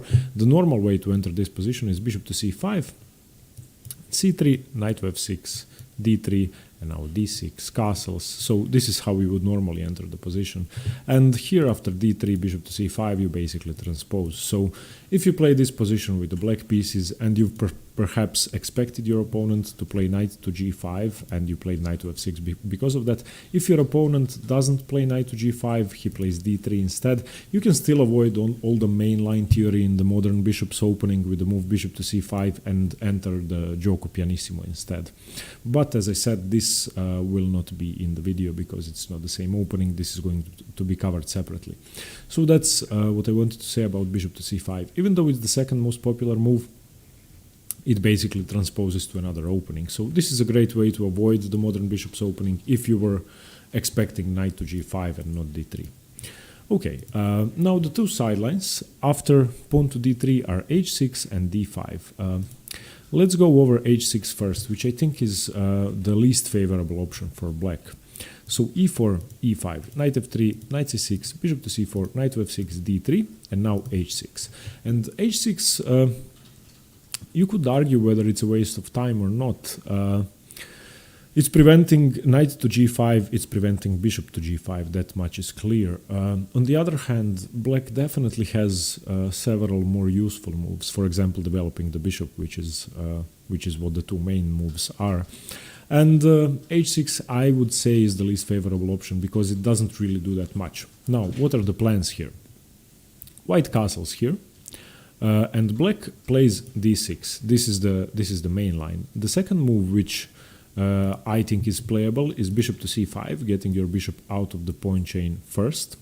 And here white will continue with c3 and basically get the same gioco pianissimo positions with the move h6 inserted, and arguably it's a waste of time in the gioco pianissimo. You want to play a6 and bishop to a7 before you do that, d6 also and castles. So now after d6, rook to e1, castles, knight b to d2, a6, bishop b3, bishop to a7, you basically get into the gioco pianissimo with the move h6 being played prematurely, but somewhere around this point you would play it anyway. So once again, you get a choice to exit the modern bishop's opening theory here after knight f6, d3, h6, castles. You can play bishop to c5 here and still play the gioco piano. However, if you want to continue this position, the main line of the h6 variation of the modern bishop's opening, then you play the move d6. Now, with the move d6, you are often going to get slightly more complicated positions for the player with the black pieces, and you are going to have completely different plans in the middle game. Now, the main plan here for black is to fianchetto his kingside bishop and to play g6, bishop g7, which is quite unusual in the Italian game normally. Normally you want your bishop on e7. So this is quite different, and this might be one of the best ways to surprise the player with the white pieces. As I said, h6 is still the least favorable, but the main line is fine for black. So here after d6, white continues with c3. Well, black could play knight to a5 here, but it's not as good because you can, well, you get too much time as white because black hasn't developed yet, and you have time for d4 after you move your bishop. Let's just see this position here. It's been played 5 times, and white won 60% of the games. The main move is bishop to b5 check, and you basically have time to retreat your bishop after b5. You play bishop to c2. You have given black a possibility to expand on the queen side, but I would say it's pretty irrelevant since the king is still stuck on e8 and the bishop is still stuck on f8. So I think knight to a5 would be premature in this position.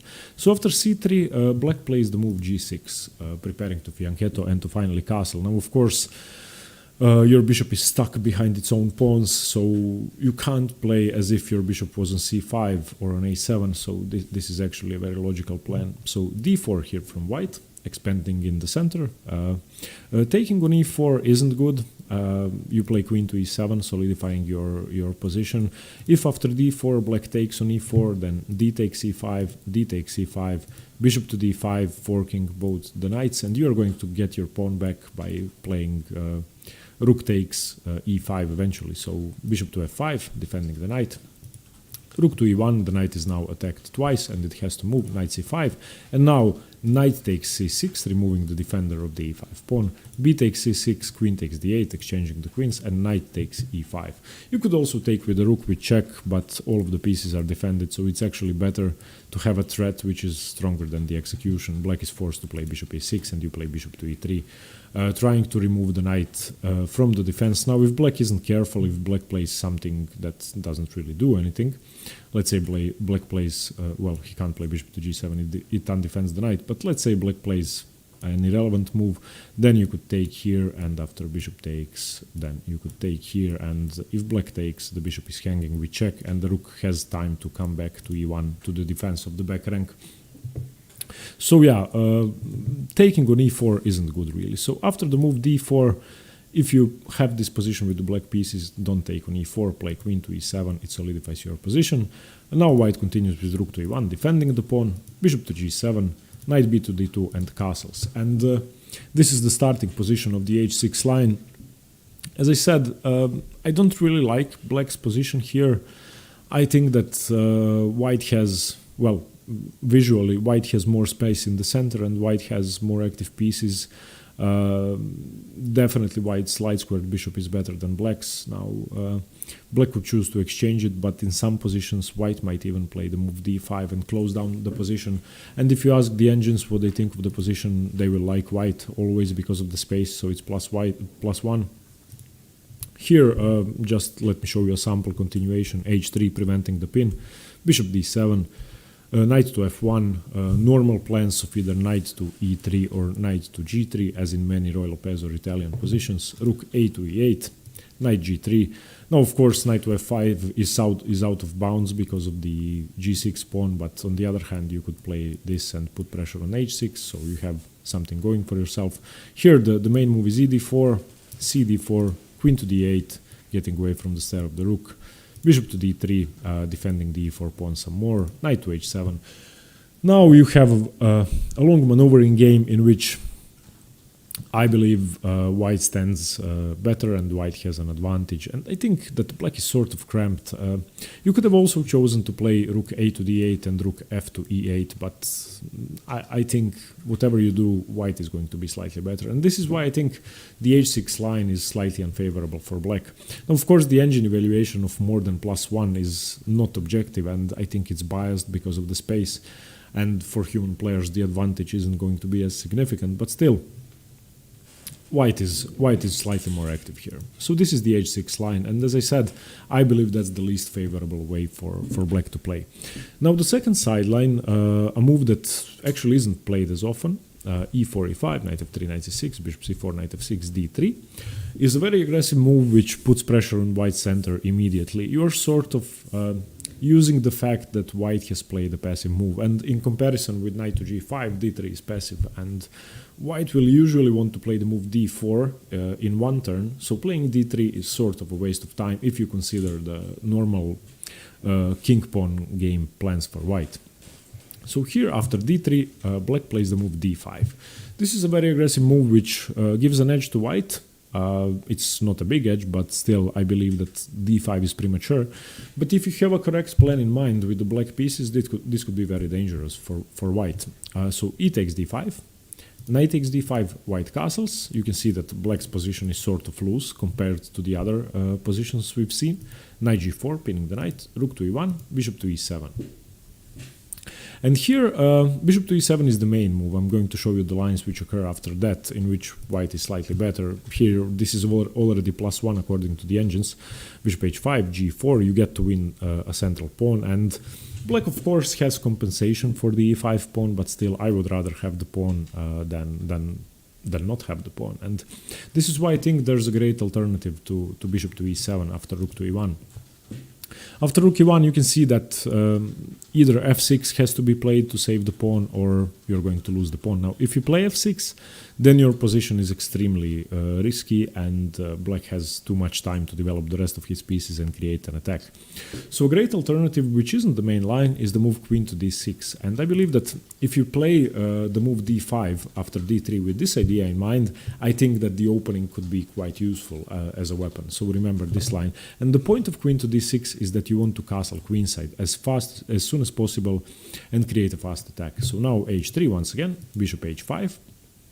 The second thing is that now the move g4 doesn't really win a pawn because the queen is defending the pawn. So now bishop to b5, this would be the best move because you can't really allow, if you allow bishop takes c6 and you take with the queen, then you lose. Of course, we check. If white takes with the knight, then bishop can take the queen. So you're basically trying to remove the defender of the e5 pawn. So here the main move for black is the move knight to e7, simply preventing all of that. And now if bishop c6, knight c6, everything is defended safely. Knight b to d2 and castles. Here white is supposedly also slightly better. This is about plus half, so half a pawn advantage.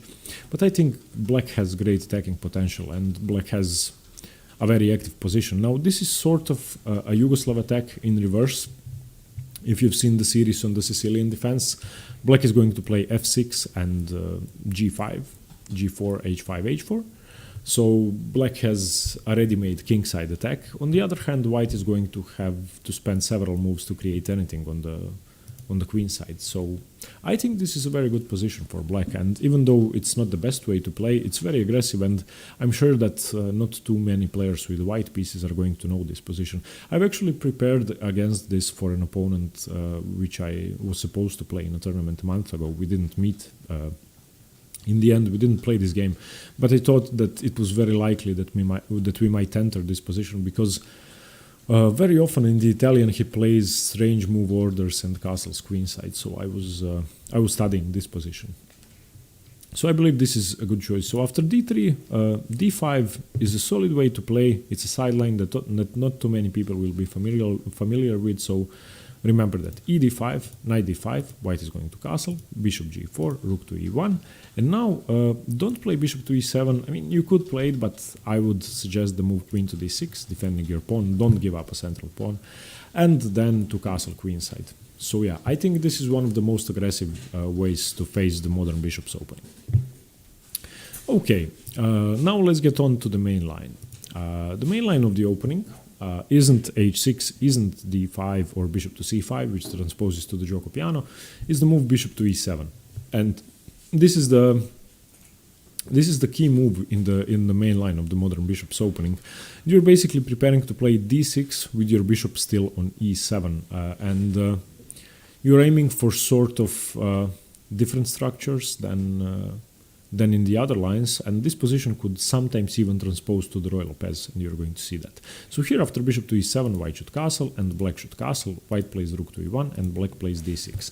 And this you might think is a boring position, almost symmetrical boring position, and I guess it is. It's less exciting than knight to g5 knight attack lines, and it definitely can't give you quick wins. So if you play the modern bishop's opening, you have to be prepared for long maneuvering games. But still, I think it's a great position to play, and you can definitely improve your positional chess. Now here, white has two moves. One of them is a4, which is more aggressive, and I would recommend that. The other move is c3, and the move c3 actually transposes to the Chigorin Ruy Lopez with the move d3 interposed. So knight to a5. Bishop to b5, you don't really want to play bishop b3 and allow black to take the bishop. Now after a6, bishop a4, b5, bishop to c2, c5, knight b to d2. Black is going to play knight to c6, and this is now the Chigorin Ruy Lopez. The only difference is that the move d3 has been played. So yeah, let me just show you that position. So okay, let's get to the beginning. Knight f3, knight c6. I have actually made a separate video on that opening, so you can see that in the Ruy Lopez series. So here knight to f6. Castles, we are going to get into the closed Ruy Lopez. Rook to e1, now b5, chasing the bishop away. d6, c3, preparing to hide the bishop. Castles, h3, preventing bishop to g4, and now knight to a5 is the Chigorin, and after here black plays here, and white usually plays the move d4 here, so that's the difference. But if white plays d3, which is the second most popular move, and knight to c6, this is the exact same position that we've had on the board here. So I think that it's useful to know. It's definitely useful to know. So in this position, okay, c3, knight a5, which you would get after the modern bishop's opening, this is actually the exact same position. So be prepared to transpose to the Chigorin Ruy Lopez in some lines. But as I said, c3 on move 7 is not the most popular move. So let's get back to that. Bishop e7, the modern bishop's opening main line, castles, rook to e1, d6. And now if you play c3, you're basically provoking the move knight to a5, which seems very, very logical. And after you have to play bishop to b5, a6, bishop a4, b5, bishop c2, c5, knight bd2, knight to c6. You are now in the Chigorin, so be prepared for that. As I said, there's a separate video on the Chigorin closed Ruy Lopez, so study that, because you might transpose. But the main move is a4, gaining more space, and now if knight to a5 comes, which it is, this is the main move, now you can play bishop to a2, and you don't have to remaneuver your bishop because of b5. So yeah, this would be the main line. But still, black applies the same ideas as in the Chigorin. Black still plays the move c5, and now white plays c3 and black plays knight to c6. So the position is sort of similar. The difference is that the white bishop is not on c2 but on a2, and the black pawn isn't on b5, the white pawn is on a4. So I think this is favorable for white. One sideline I would like to show you after c5, you can also play knight to c3, but I think that's not as good, because eventually you want to play d4, so the move c3 is visually better. But after knight c3, this is a sideline that might actually work. Knight c6, still the same plan. Knight to d5, exchanging here, and bishop to e6. The difference is that now, after black tries to exchange your light squared bishop, you can actually ignore that, play c3 now, and after bishop takes d5, you can take with the d pawn, with the e pawn and force the knight back to b8. So even though you have doubled pawns in the center, I think this is fine for white, and you are going to play d4 next move. So now you play d4, ed4, cd4, knight a6, rook a3. A fine attacking position for white. The engines give it as equal, but I would rather have white here. You have more active rooks. Your knight is definitely better than the knight on a6, and you have a lot of attacking prospects with your rook along the third rank. But okay, the main line, knight a5, knight a5, bishop to a2 retreating, c5, c3, preparing the move d4. Now black continues with knight to c6, you play knight to a3, trying to get the knight either to b5 or to c4, and the best move would be knight c4 and then knight to e3, trying to get into f5 or into d5. And once again, you employ the same plans that you would employ in many Gioco Piano positions and in many closed Roy Lopez positions, but normally your knight would go via d2, f1 to g3 or to e3, and this way you get from c4 to e3 and control the same key squares. After knight to a3, black usually plays the move h6, preventing the spin with bishop to g5. You play bishop to d2, developing your last minor piece. Rook to e8, knight to c2. You can either go to c2 or to c4. It doesn't really matter. You want to get into e3. And here, bishop to f8, a normal, once again, Roy Lopez move, a normal Italian move, and you're often going to see this retreat. And often black is even going to play g6, bishop to g7. Knight to e3. And bishop to e6. And now you don't really want to allow bishop takes a2, rook takes a2, so you take. The downside of taking is that now you no longer have knight to f5, which is unfortunate, but you have ideas of knight to h4, knight to g6, and this is probably the position which you are going to get most often against an experienced opponent. This is, let's say, the starting middle game position of the modern bishop's opening, and you have to be prepared for this, and you have to know how to create plans in the middle game. Now, white's key ideas are either d4 or attacking on the king side. I think both are, well, both could be played at the same time, and both should be employed. Now, you might even want to reconsider plans such as knight to f1, knight to g3. And you might even want to reconsider plans such as h3, knight to h2, and f5. And this is, if you've played the Roy Lopez or the Italian ever, then you have to be familiar with the positions like this, and I would advise you to study a lot of middle games starting from this position, because you could learn a lot. And well, this is, I would say, these 14 moves you have to know to play the position properly and not to get out of your preparation sooner than that. I think this is a must-know position. So let's get over it once again. e4. e5, knight f3, knight c6, bishop to c4, the Italian, knight to f6, and you play d3, the modern bishop's opening, as I said already, and you can check out the videos on the knight attack. If you want to play something aggressive, knight to g5 is a better option. Bishop to e7, the main line. Once again, if black plays bishop to c5, then you transpose to the Gioco Pianissimo. Black can also play d5, opening up the center aggressively and castling queenside, or black could play h6 with the plans of g6, bishop to g7. So 4 different moves. But after bishop to e7, which we are going to see most often, castles, rook e1, d6. Now, if you play c3 with the white pieces, you are most often going to transpose to the Chigorin closed Roy Lopez. a4 is the main move, preparing to tuck your bishop away to a2. If black plays knight to a5, and black is going to play knight to a5, that's the key move here. Another move that black could play is bishop to e6 immediately, but after that you can just take and you haven't wasted the tempo on bishop to a2. So now knight a5, bishop a2, c5, c3. Black wants to remaneuver his knight to c6, so knight to c6. Knight to a3, preparing to play either knight c2, knight b5, or knight c4. h6, bishop d2, develop your last piece, rook e8, knight c2, bishop f8, knight e3, bishop e6, trying to prevent white from putting his knight into f5. Now, of course, white could ignore this, and I've actually studied this position for a long time, and I couldn't really see a useful move here. The bishop is sort of a pain on e6, and I would like to get my knight on f5, but I can't really see what to do here if I don't take the bishop. So that's actually the only move that's ever been played in Grandmaster games. And if you ask the engine, this is slightly better for white if you take.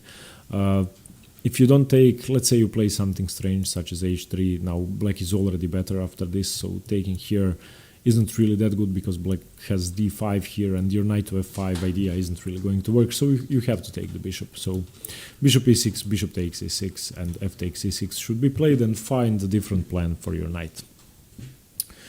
That's what I wanted to talk about. I hope you learned something about the modern bishop's opening, and I hope you found a useful alternative to knight to g5. Once again, knight g5 is my... I prefer knight to g5 to d3. I definitely like the fact that knight to g5 could bring more excitement in the games and more tactical possibilities. And d3, the modern bishop's opening, is going to lead to these types of position. Positional, slow, strategical, maneuvering positions in which you will have more time, but you will need to understand positional ideas in the game more than it would be necessary in knight to g5 lines. Okay, let me know what you think. Thanks very much for watching, and stay tuned for more chess. See you later. Bye bye. Hello everyone, Stjepan here. Today I'll continue the series on the Italian game with one of my favorite gambit openings, and probably one of my favorite openings in general, and that's the Deutz gambit. The name is probably unfamiliar to you.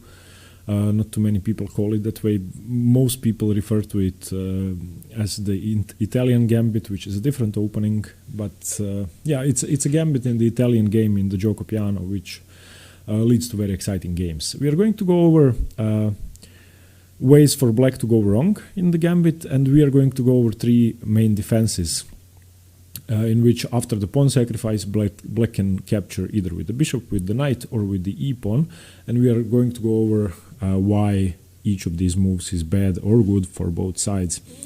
Okay, so let's get into the opening. e4, e5, knight f3, knight c6, bishop c4, the Italian. The gambit arises from the gioco piano, so bishop to c5. And the main move here is for white to play c3. White can also play d3, b4, the Evans gambit, or white could castle, and this is how the Deutz gambit continues, so castles. And now the main move for black is going to be knight to f6 in almost every game. Black could also play d6, which is slightly more passive. After that, the gambit doesn't really work. So in this position, after you castle, which is a fine move, you can transpose with knight to f6 and then c3, or rook to e1, c3. You could go into the normal gioco piano lines. Or after knight to f6, you could play the Deutz gambit. And the Deutz gambit is pawn to d4.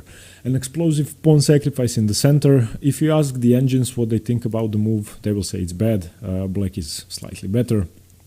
You are giving up a central pawn, but the position could lead to very exciting games for white, and it has huge attacking prospects, which could result in some quick wins, as I've had in my tournament games.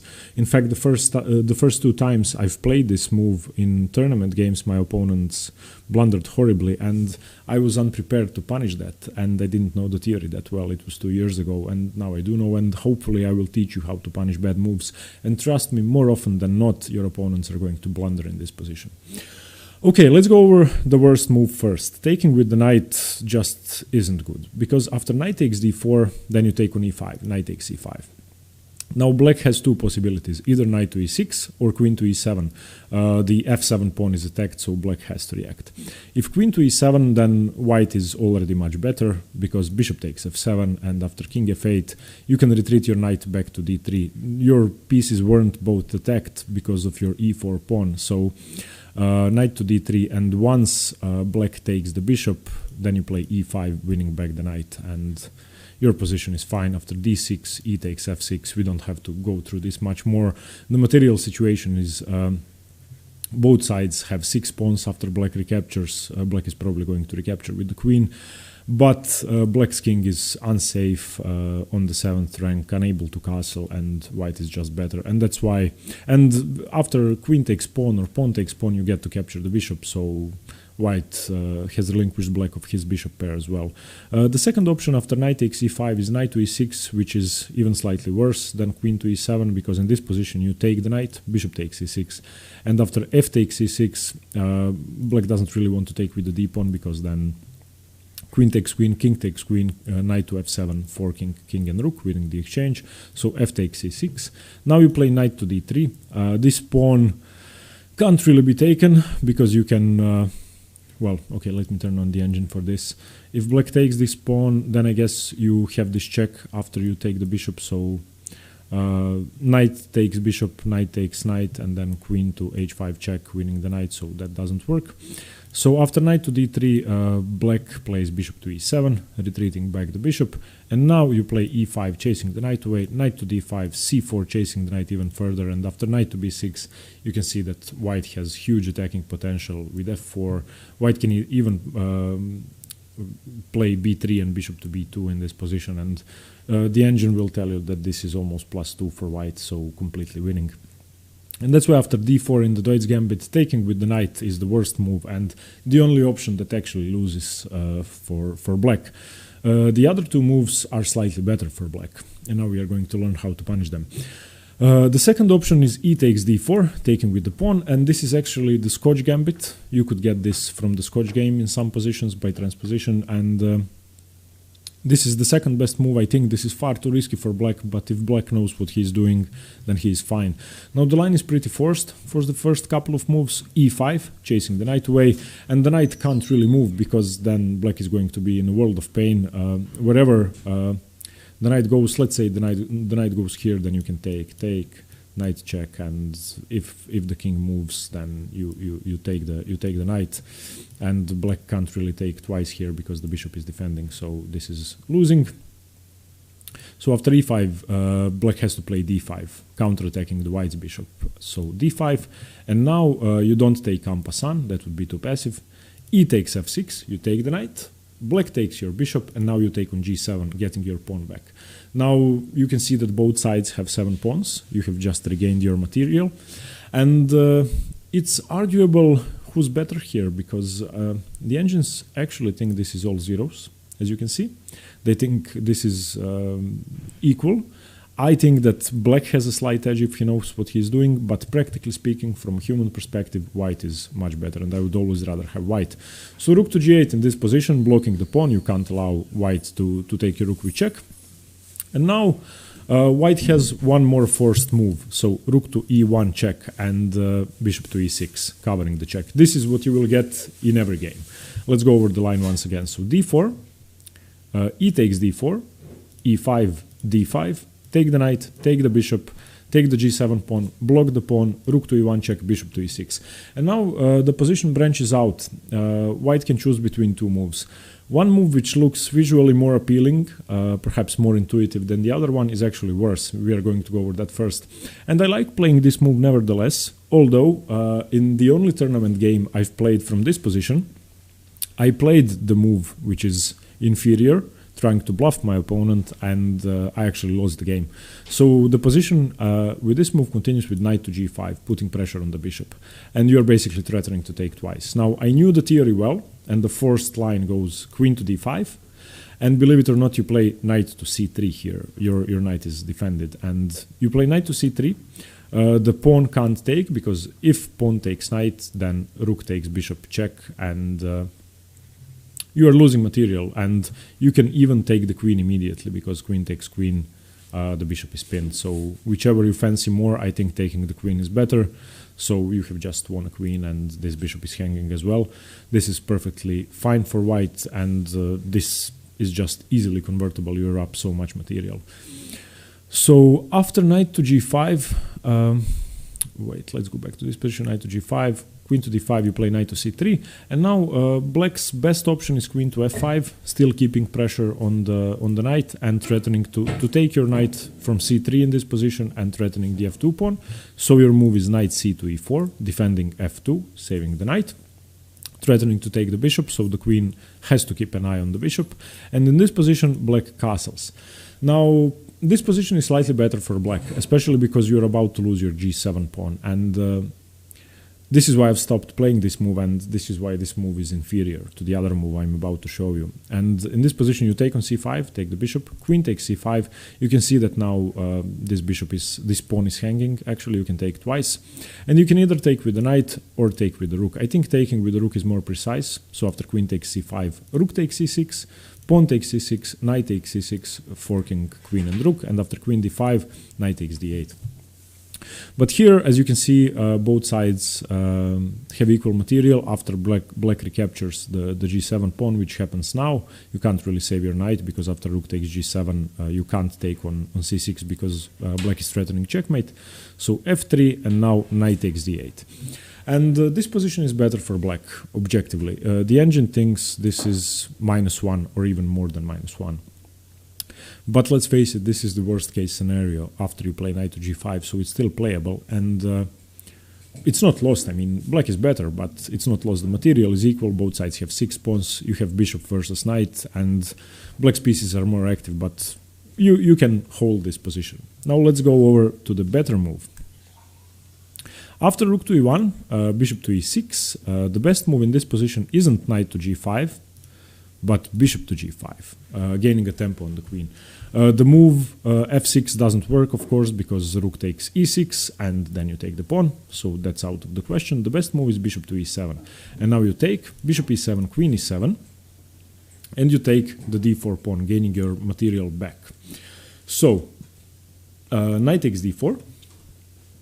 Now black has 6 pawns, white has 7 pawns for the moment, but black is going to capture the g7 pawn, so the material will be equal. Now black continues with rook to d8, not exchanging here because the white knight is pinned. c3, knight takes d4, c takes d4, rook takes g7, and now queen to a4 check.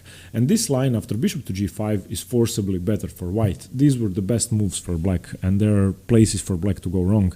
And this is plus 0.7, plus 0.8 for white. White is better here. Now it might look visually very dangerous because black has the open g file and black has a lot of pressure, but black's king is stuck on e8, and now it will have to move to f8. So after knight to c3, you might even give up this pawn, and after black takes here, you can take the a7 pawn, and the position continues like that. But as I said, it's +1 or more in some positions, and white is perfectly fine here. So let's go over that once again, the Scotch gambit. So e takes d4 after the Deutsch gambit. e5, d5, ef6, dc4, fg7, rook g8, rook e1 check, bishop e6. Don't play knight to g5, it's a semi-bluff. Play bishop to g5, a better move.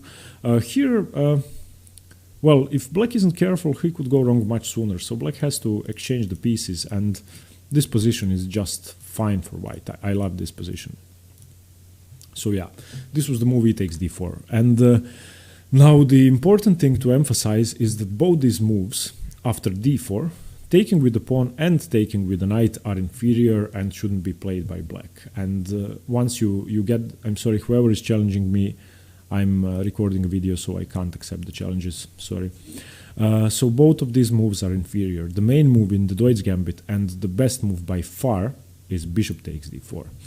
And now the point of the gambit is that you take with the knight, knight takes d4, knight takes d4, and you play f4, weakening the knight and removing the defender of the knight. And the only way for black to continue is pawn to d6, after which f takes and d takes happens. Now let's go over the ways for black to go wrong. In the first tournament game I played the Deutsch gambit in, my opponent played knight to c6, and that I knew how to punish. This is now immediately winning for white. I hope you can spot the tactical sequence. Okay, so after knight to c6, black is weakening himself too much. This knight is pinned, you have to remember that, and this pawn is weak. So once those factors are combined, you get a beautiful sacrifice on f7, bishop takes f7. Now if black doesn't capture, then white is just winning, so king takes f7, and now f takes e5, the knight is pinned, it's going to be lost, or black has to capture with the other knight. So now knight takes e5, and now the point of the sacrifice, queen to d5 check, the knight is still pinned, you're going to win the e5 knight. So king f8, queen takes e5. And now the material situation is equal, both sides have 6 pawns, but white is just winning. The black king is unsafe. White actually has a lead in development. White has a more active queen. The black knight on f6 is pinned, and this is lost. The engine thinks is +2.5 almost. Okay, now the other mistake black could play after f4 is knight to e6, which I've also had in a tournament game, and I failed to punish it. I knew the idea, but I actually drew the game, unfortunately. So now knight e6, you take on e5, f takes e5. Knight to g8 is the best move. Now, if your opponent takes on e4, then queen to f3, you're attacking the f7 pawn, and castles is the best move, giving up the knight. But let's say black tries to defend here after this. Let's say knight takes, because after queen takes it's obvious you're going to take on f7, so that we are really not going to get into. Let's say knight takes. Now you still have 3 attackers, so this position is just losing. And in my game, after this, my opponent played knight to g8, and I played queen to f3. That was the mistake. So I gave him a chance to consolidate. It's still winning, it's +4, but queen to h5 is just a more precise move. After queen to h5, queen to e7, you simply continue your development. Black is never going to be able to develop. You can even take here twice and win a pawn back, but don't take it. Just expand on the queen side, expand on the king side, develop your other rook, put pressure on f7, and you're going to win. You can see that this is +5. So after f4, both knight c6 and knight to e6 forcibly lose. And remember how to punish that. If knight to e6, f e5, knight g8, queen h5, queen e7, bishop e3, develop normally. Just put pressure on black's position. And the best move, and what you are going to get, unfortunately, in almost every game, is pawn to d6. The only good move. This is the only continuation that's favorable for black in the Deutsch Gambit. It's -0.3. White has given up a pawn, but white has full compensation for the pawn. After d6, you continue with f e5, d e5, and bishop to g5. This is the start of the variation. You pin the knight, it can't be defended twice, and you can double up black's pawn, so black can't really castle. Now the problems for white in the Deutsch Gambit. Firstly, in almost any position, the queen is going to want to get to c5, attacking your king, and your c4 bishop is undefended. So white is often going to have to play moves such as knight to a3 or knight to d2 to defend the pawn. Secondly, you want to play c3, removing this knight, and if you can remove the knight, you take the queen, king takes queen, you win your pawn back, and you're fine. You have a better position with equal material. The third thing is, you often want to play king to h1 to remove the king from this diagonal. Okay, so those are the ideas. Now, there are several moves for black. First I'm going to show you the sideline, which isn't good for black, which I've had in a game a month ago on the Zadar Open, and I managed to lose the game. The sideline is b5. I've never seen that move before the game. After b5, I played c3 and lost because I had to exchange the queens, and this was just a horrible game. I lost, I resigned soon, so don't play that. But after b5, you have 2 good moves. You can play passively with bishop to d3, still have a better position. Castles, queen d2, king h8, knight c3. You have a better position. The knight is still pinned. Or after b5, a better move is bishop takes b5. And this isn't a piece sacrifice. You're going to get the piece back. And now, after knight takes b5, you take the queen, king takes, rook takes f6. And now the point is that after g takes f6, bishop takes f6, check, king d7, bishop takes h8. The bishop has enough time to get out of the corner, so king e6, knight d2, bishop b7, bishop g7, knight d6, rook e1, rook g8, bishop h6. You have time. This position is equal, but I would always rather have white. The material situation, white has actually won a pawn out of the gambit, so you have an extra pawn. It's not the safest pawn, but you are better. So remember that in the b5 sideline, you can take on b5. Just take the pawn. Now the problem is that after rook takes f6, black doesn't have to take. Black can play king to e8, but after king to e8, your position is perfectly fine, and you can play rook to c6, rook to f1, rook to f3. There are several moves you could play. It's still equal, and your position is fine. So this was one sideline. The second sideline, after bishop to g5, which I wanted to go over, is knight to e6. Knight to e6 is better for white, because now you take the queen takes d8, knight takes d8, and you win your pawn back. Bishop f6, gf6, rook f6. This is simple enough. I think this is easily winning, and this is the move I've most often seen. Now I play the Deutsch Gambit a lot in blitz chess, so this is what I usually get. So now king e7, rook h6, knight e6, knight c3, c6, rook f1. You just have a simpler time. You basically want to get your knight to f5, you want to exchange these bishops, and you want to put pressure on the f7 pawn. This is easy enough. So knight to e6 can be easily punished. Take the queen, take the f6 pawn back, and you're fine. The second sideline is queen to d6, and this move is okay. You punish it by playing bishop takes f6, and after g takes f6, you play c3, chasing the knight away. Knight to f5 is the main move here. It doesn't lose a piece because, as I said, your bishop is hanging on the diagonal. So after ef5, queen c5, king h1, queen c4. This is slightly better for black, but still I would prefer white because your king is much safer and you are a pawn down, but it doesn't really matter that much in this position. So this is a sideline you have to know, queen to d6. And it's still a pawn gambit, so if black plays correctly, then black is slightly better, but against a human, this gambit works more often than not. Okay, and there are two main moves after bishop to g5. One of them is bishop to e6, and I hate playing against this move, even though it's one of the best options for white. So now knight to a3, you defend your bishop, you don't exchange. Queen to e7. Now threatening queen to c5. After bishop takes, knight takes, queen c5 would mean a discovery with the knight would win a piece. So c3, chasing the knight away, knight to c6, and now queen to f3, defending your pawn and putting extra pressure on f6. Now you can take 3 times and win your pawn back. So the main move here is bishop c4, knight c4, queen c5 check, threatening to win your knight, but now once your queen is on f3, you can play knight to e3, and black castles here. Now you can still win your f6 pawn back and have a safer position. This is +1 for white. This is one of the situations, one of the positions in which the gambit has actually worked, and that seems to be the main move. So bishop to e6 is the second most often played move, and learn how to punish that. So knight to a3, defending your bishop, don't exchange.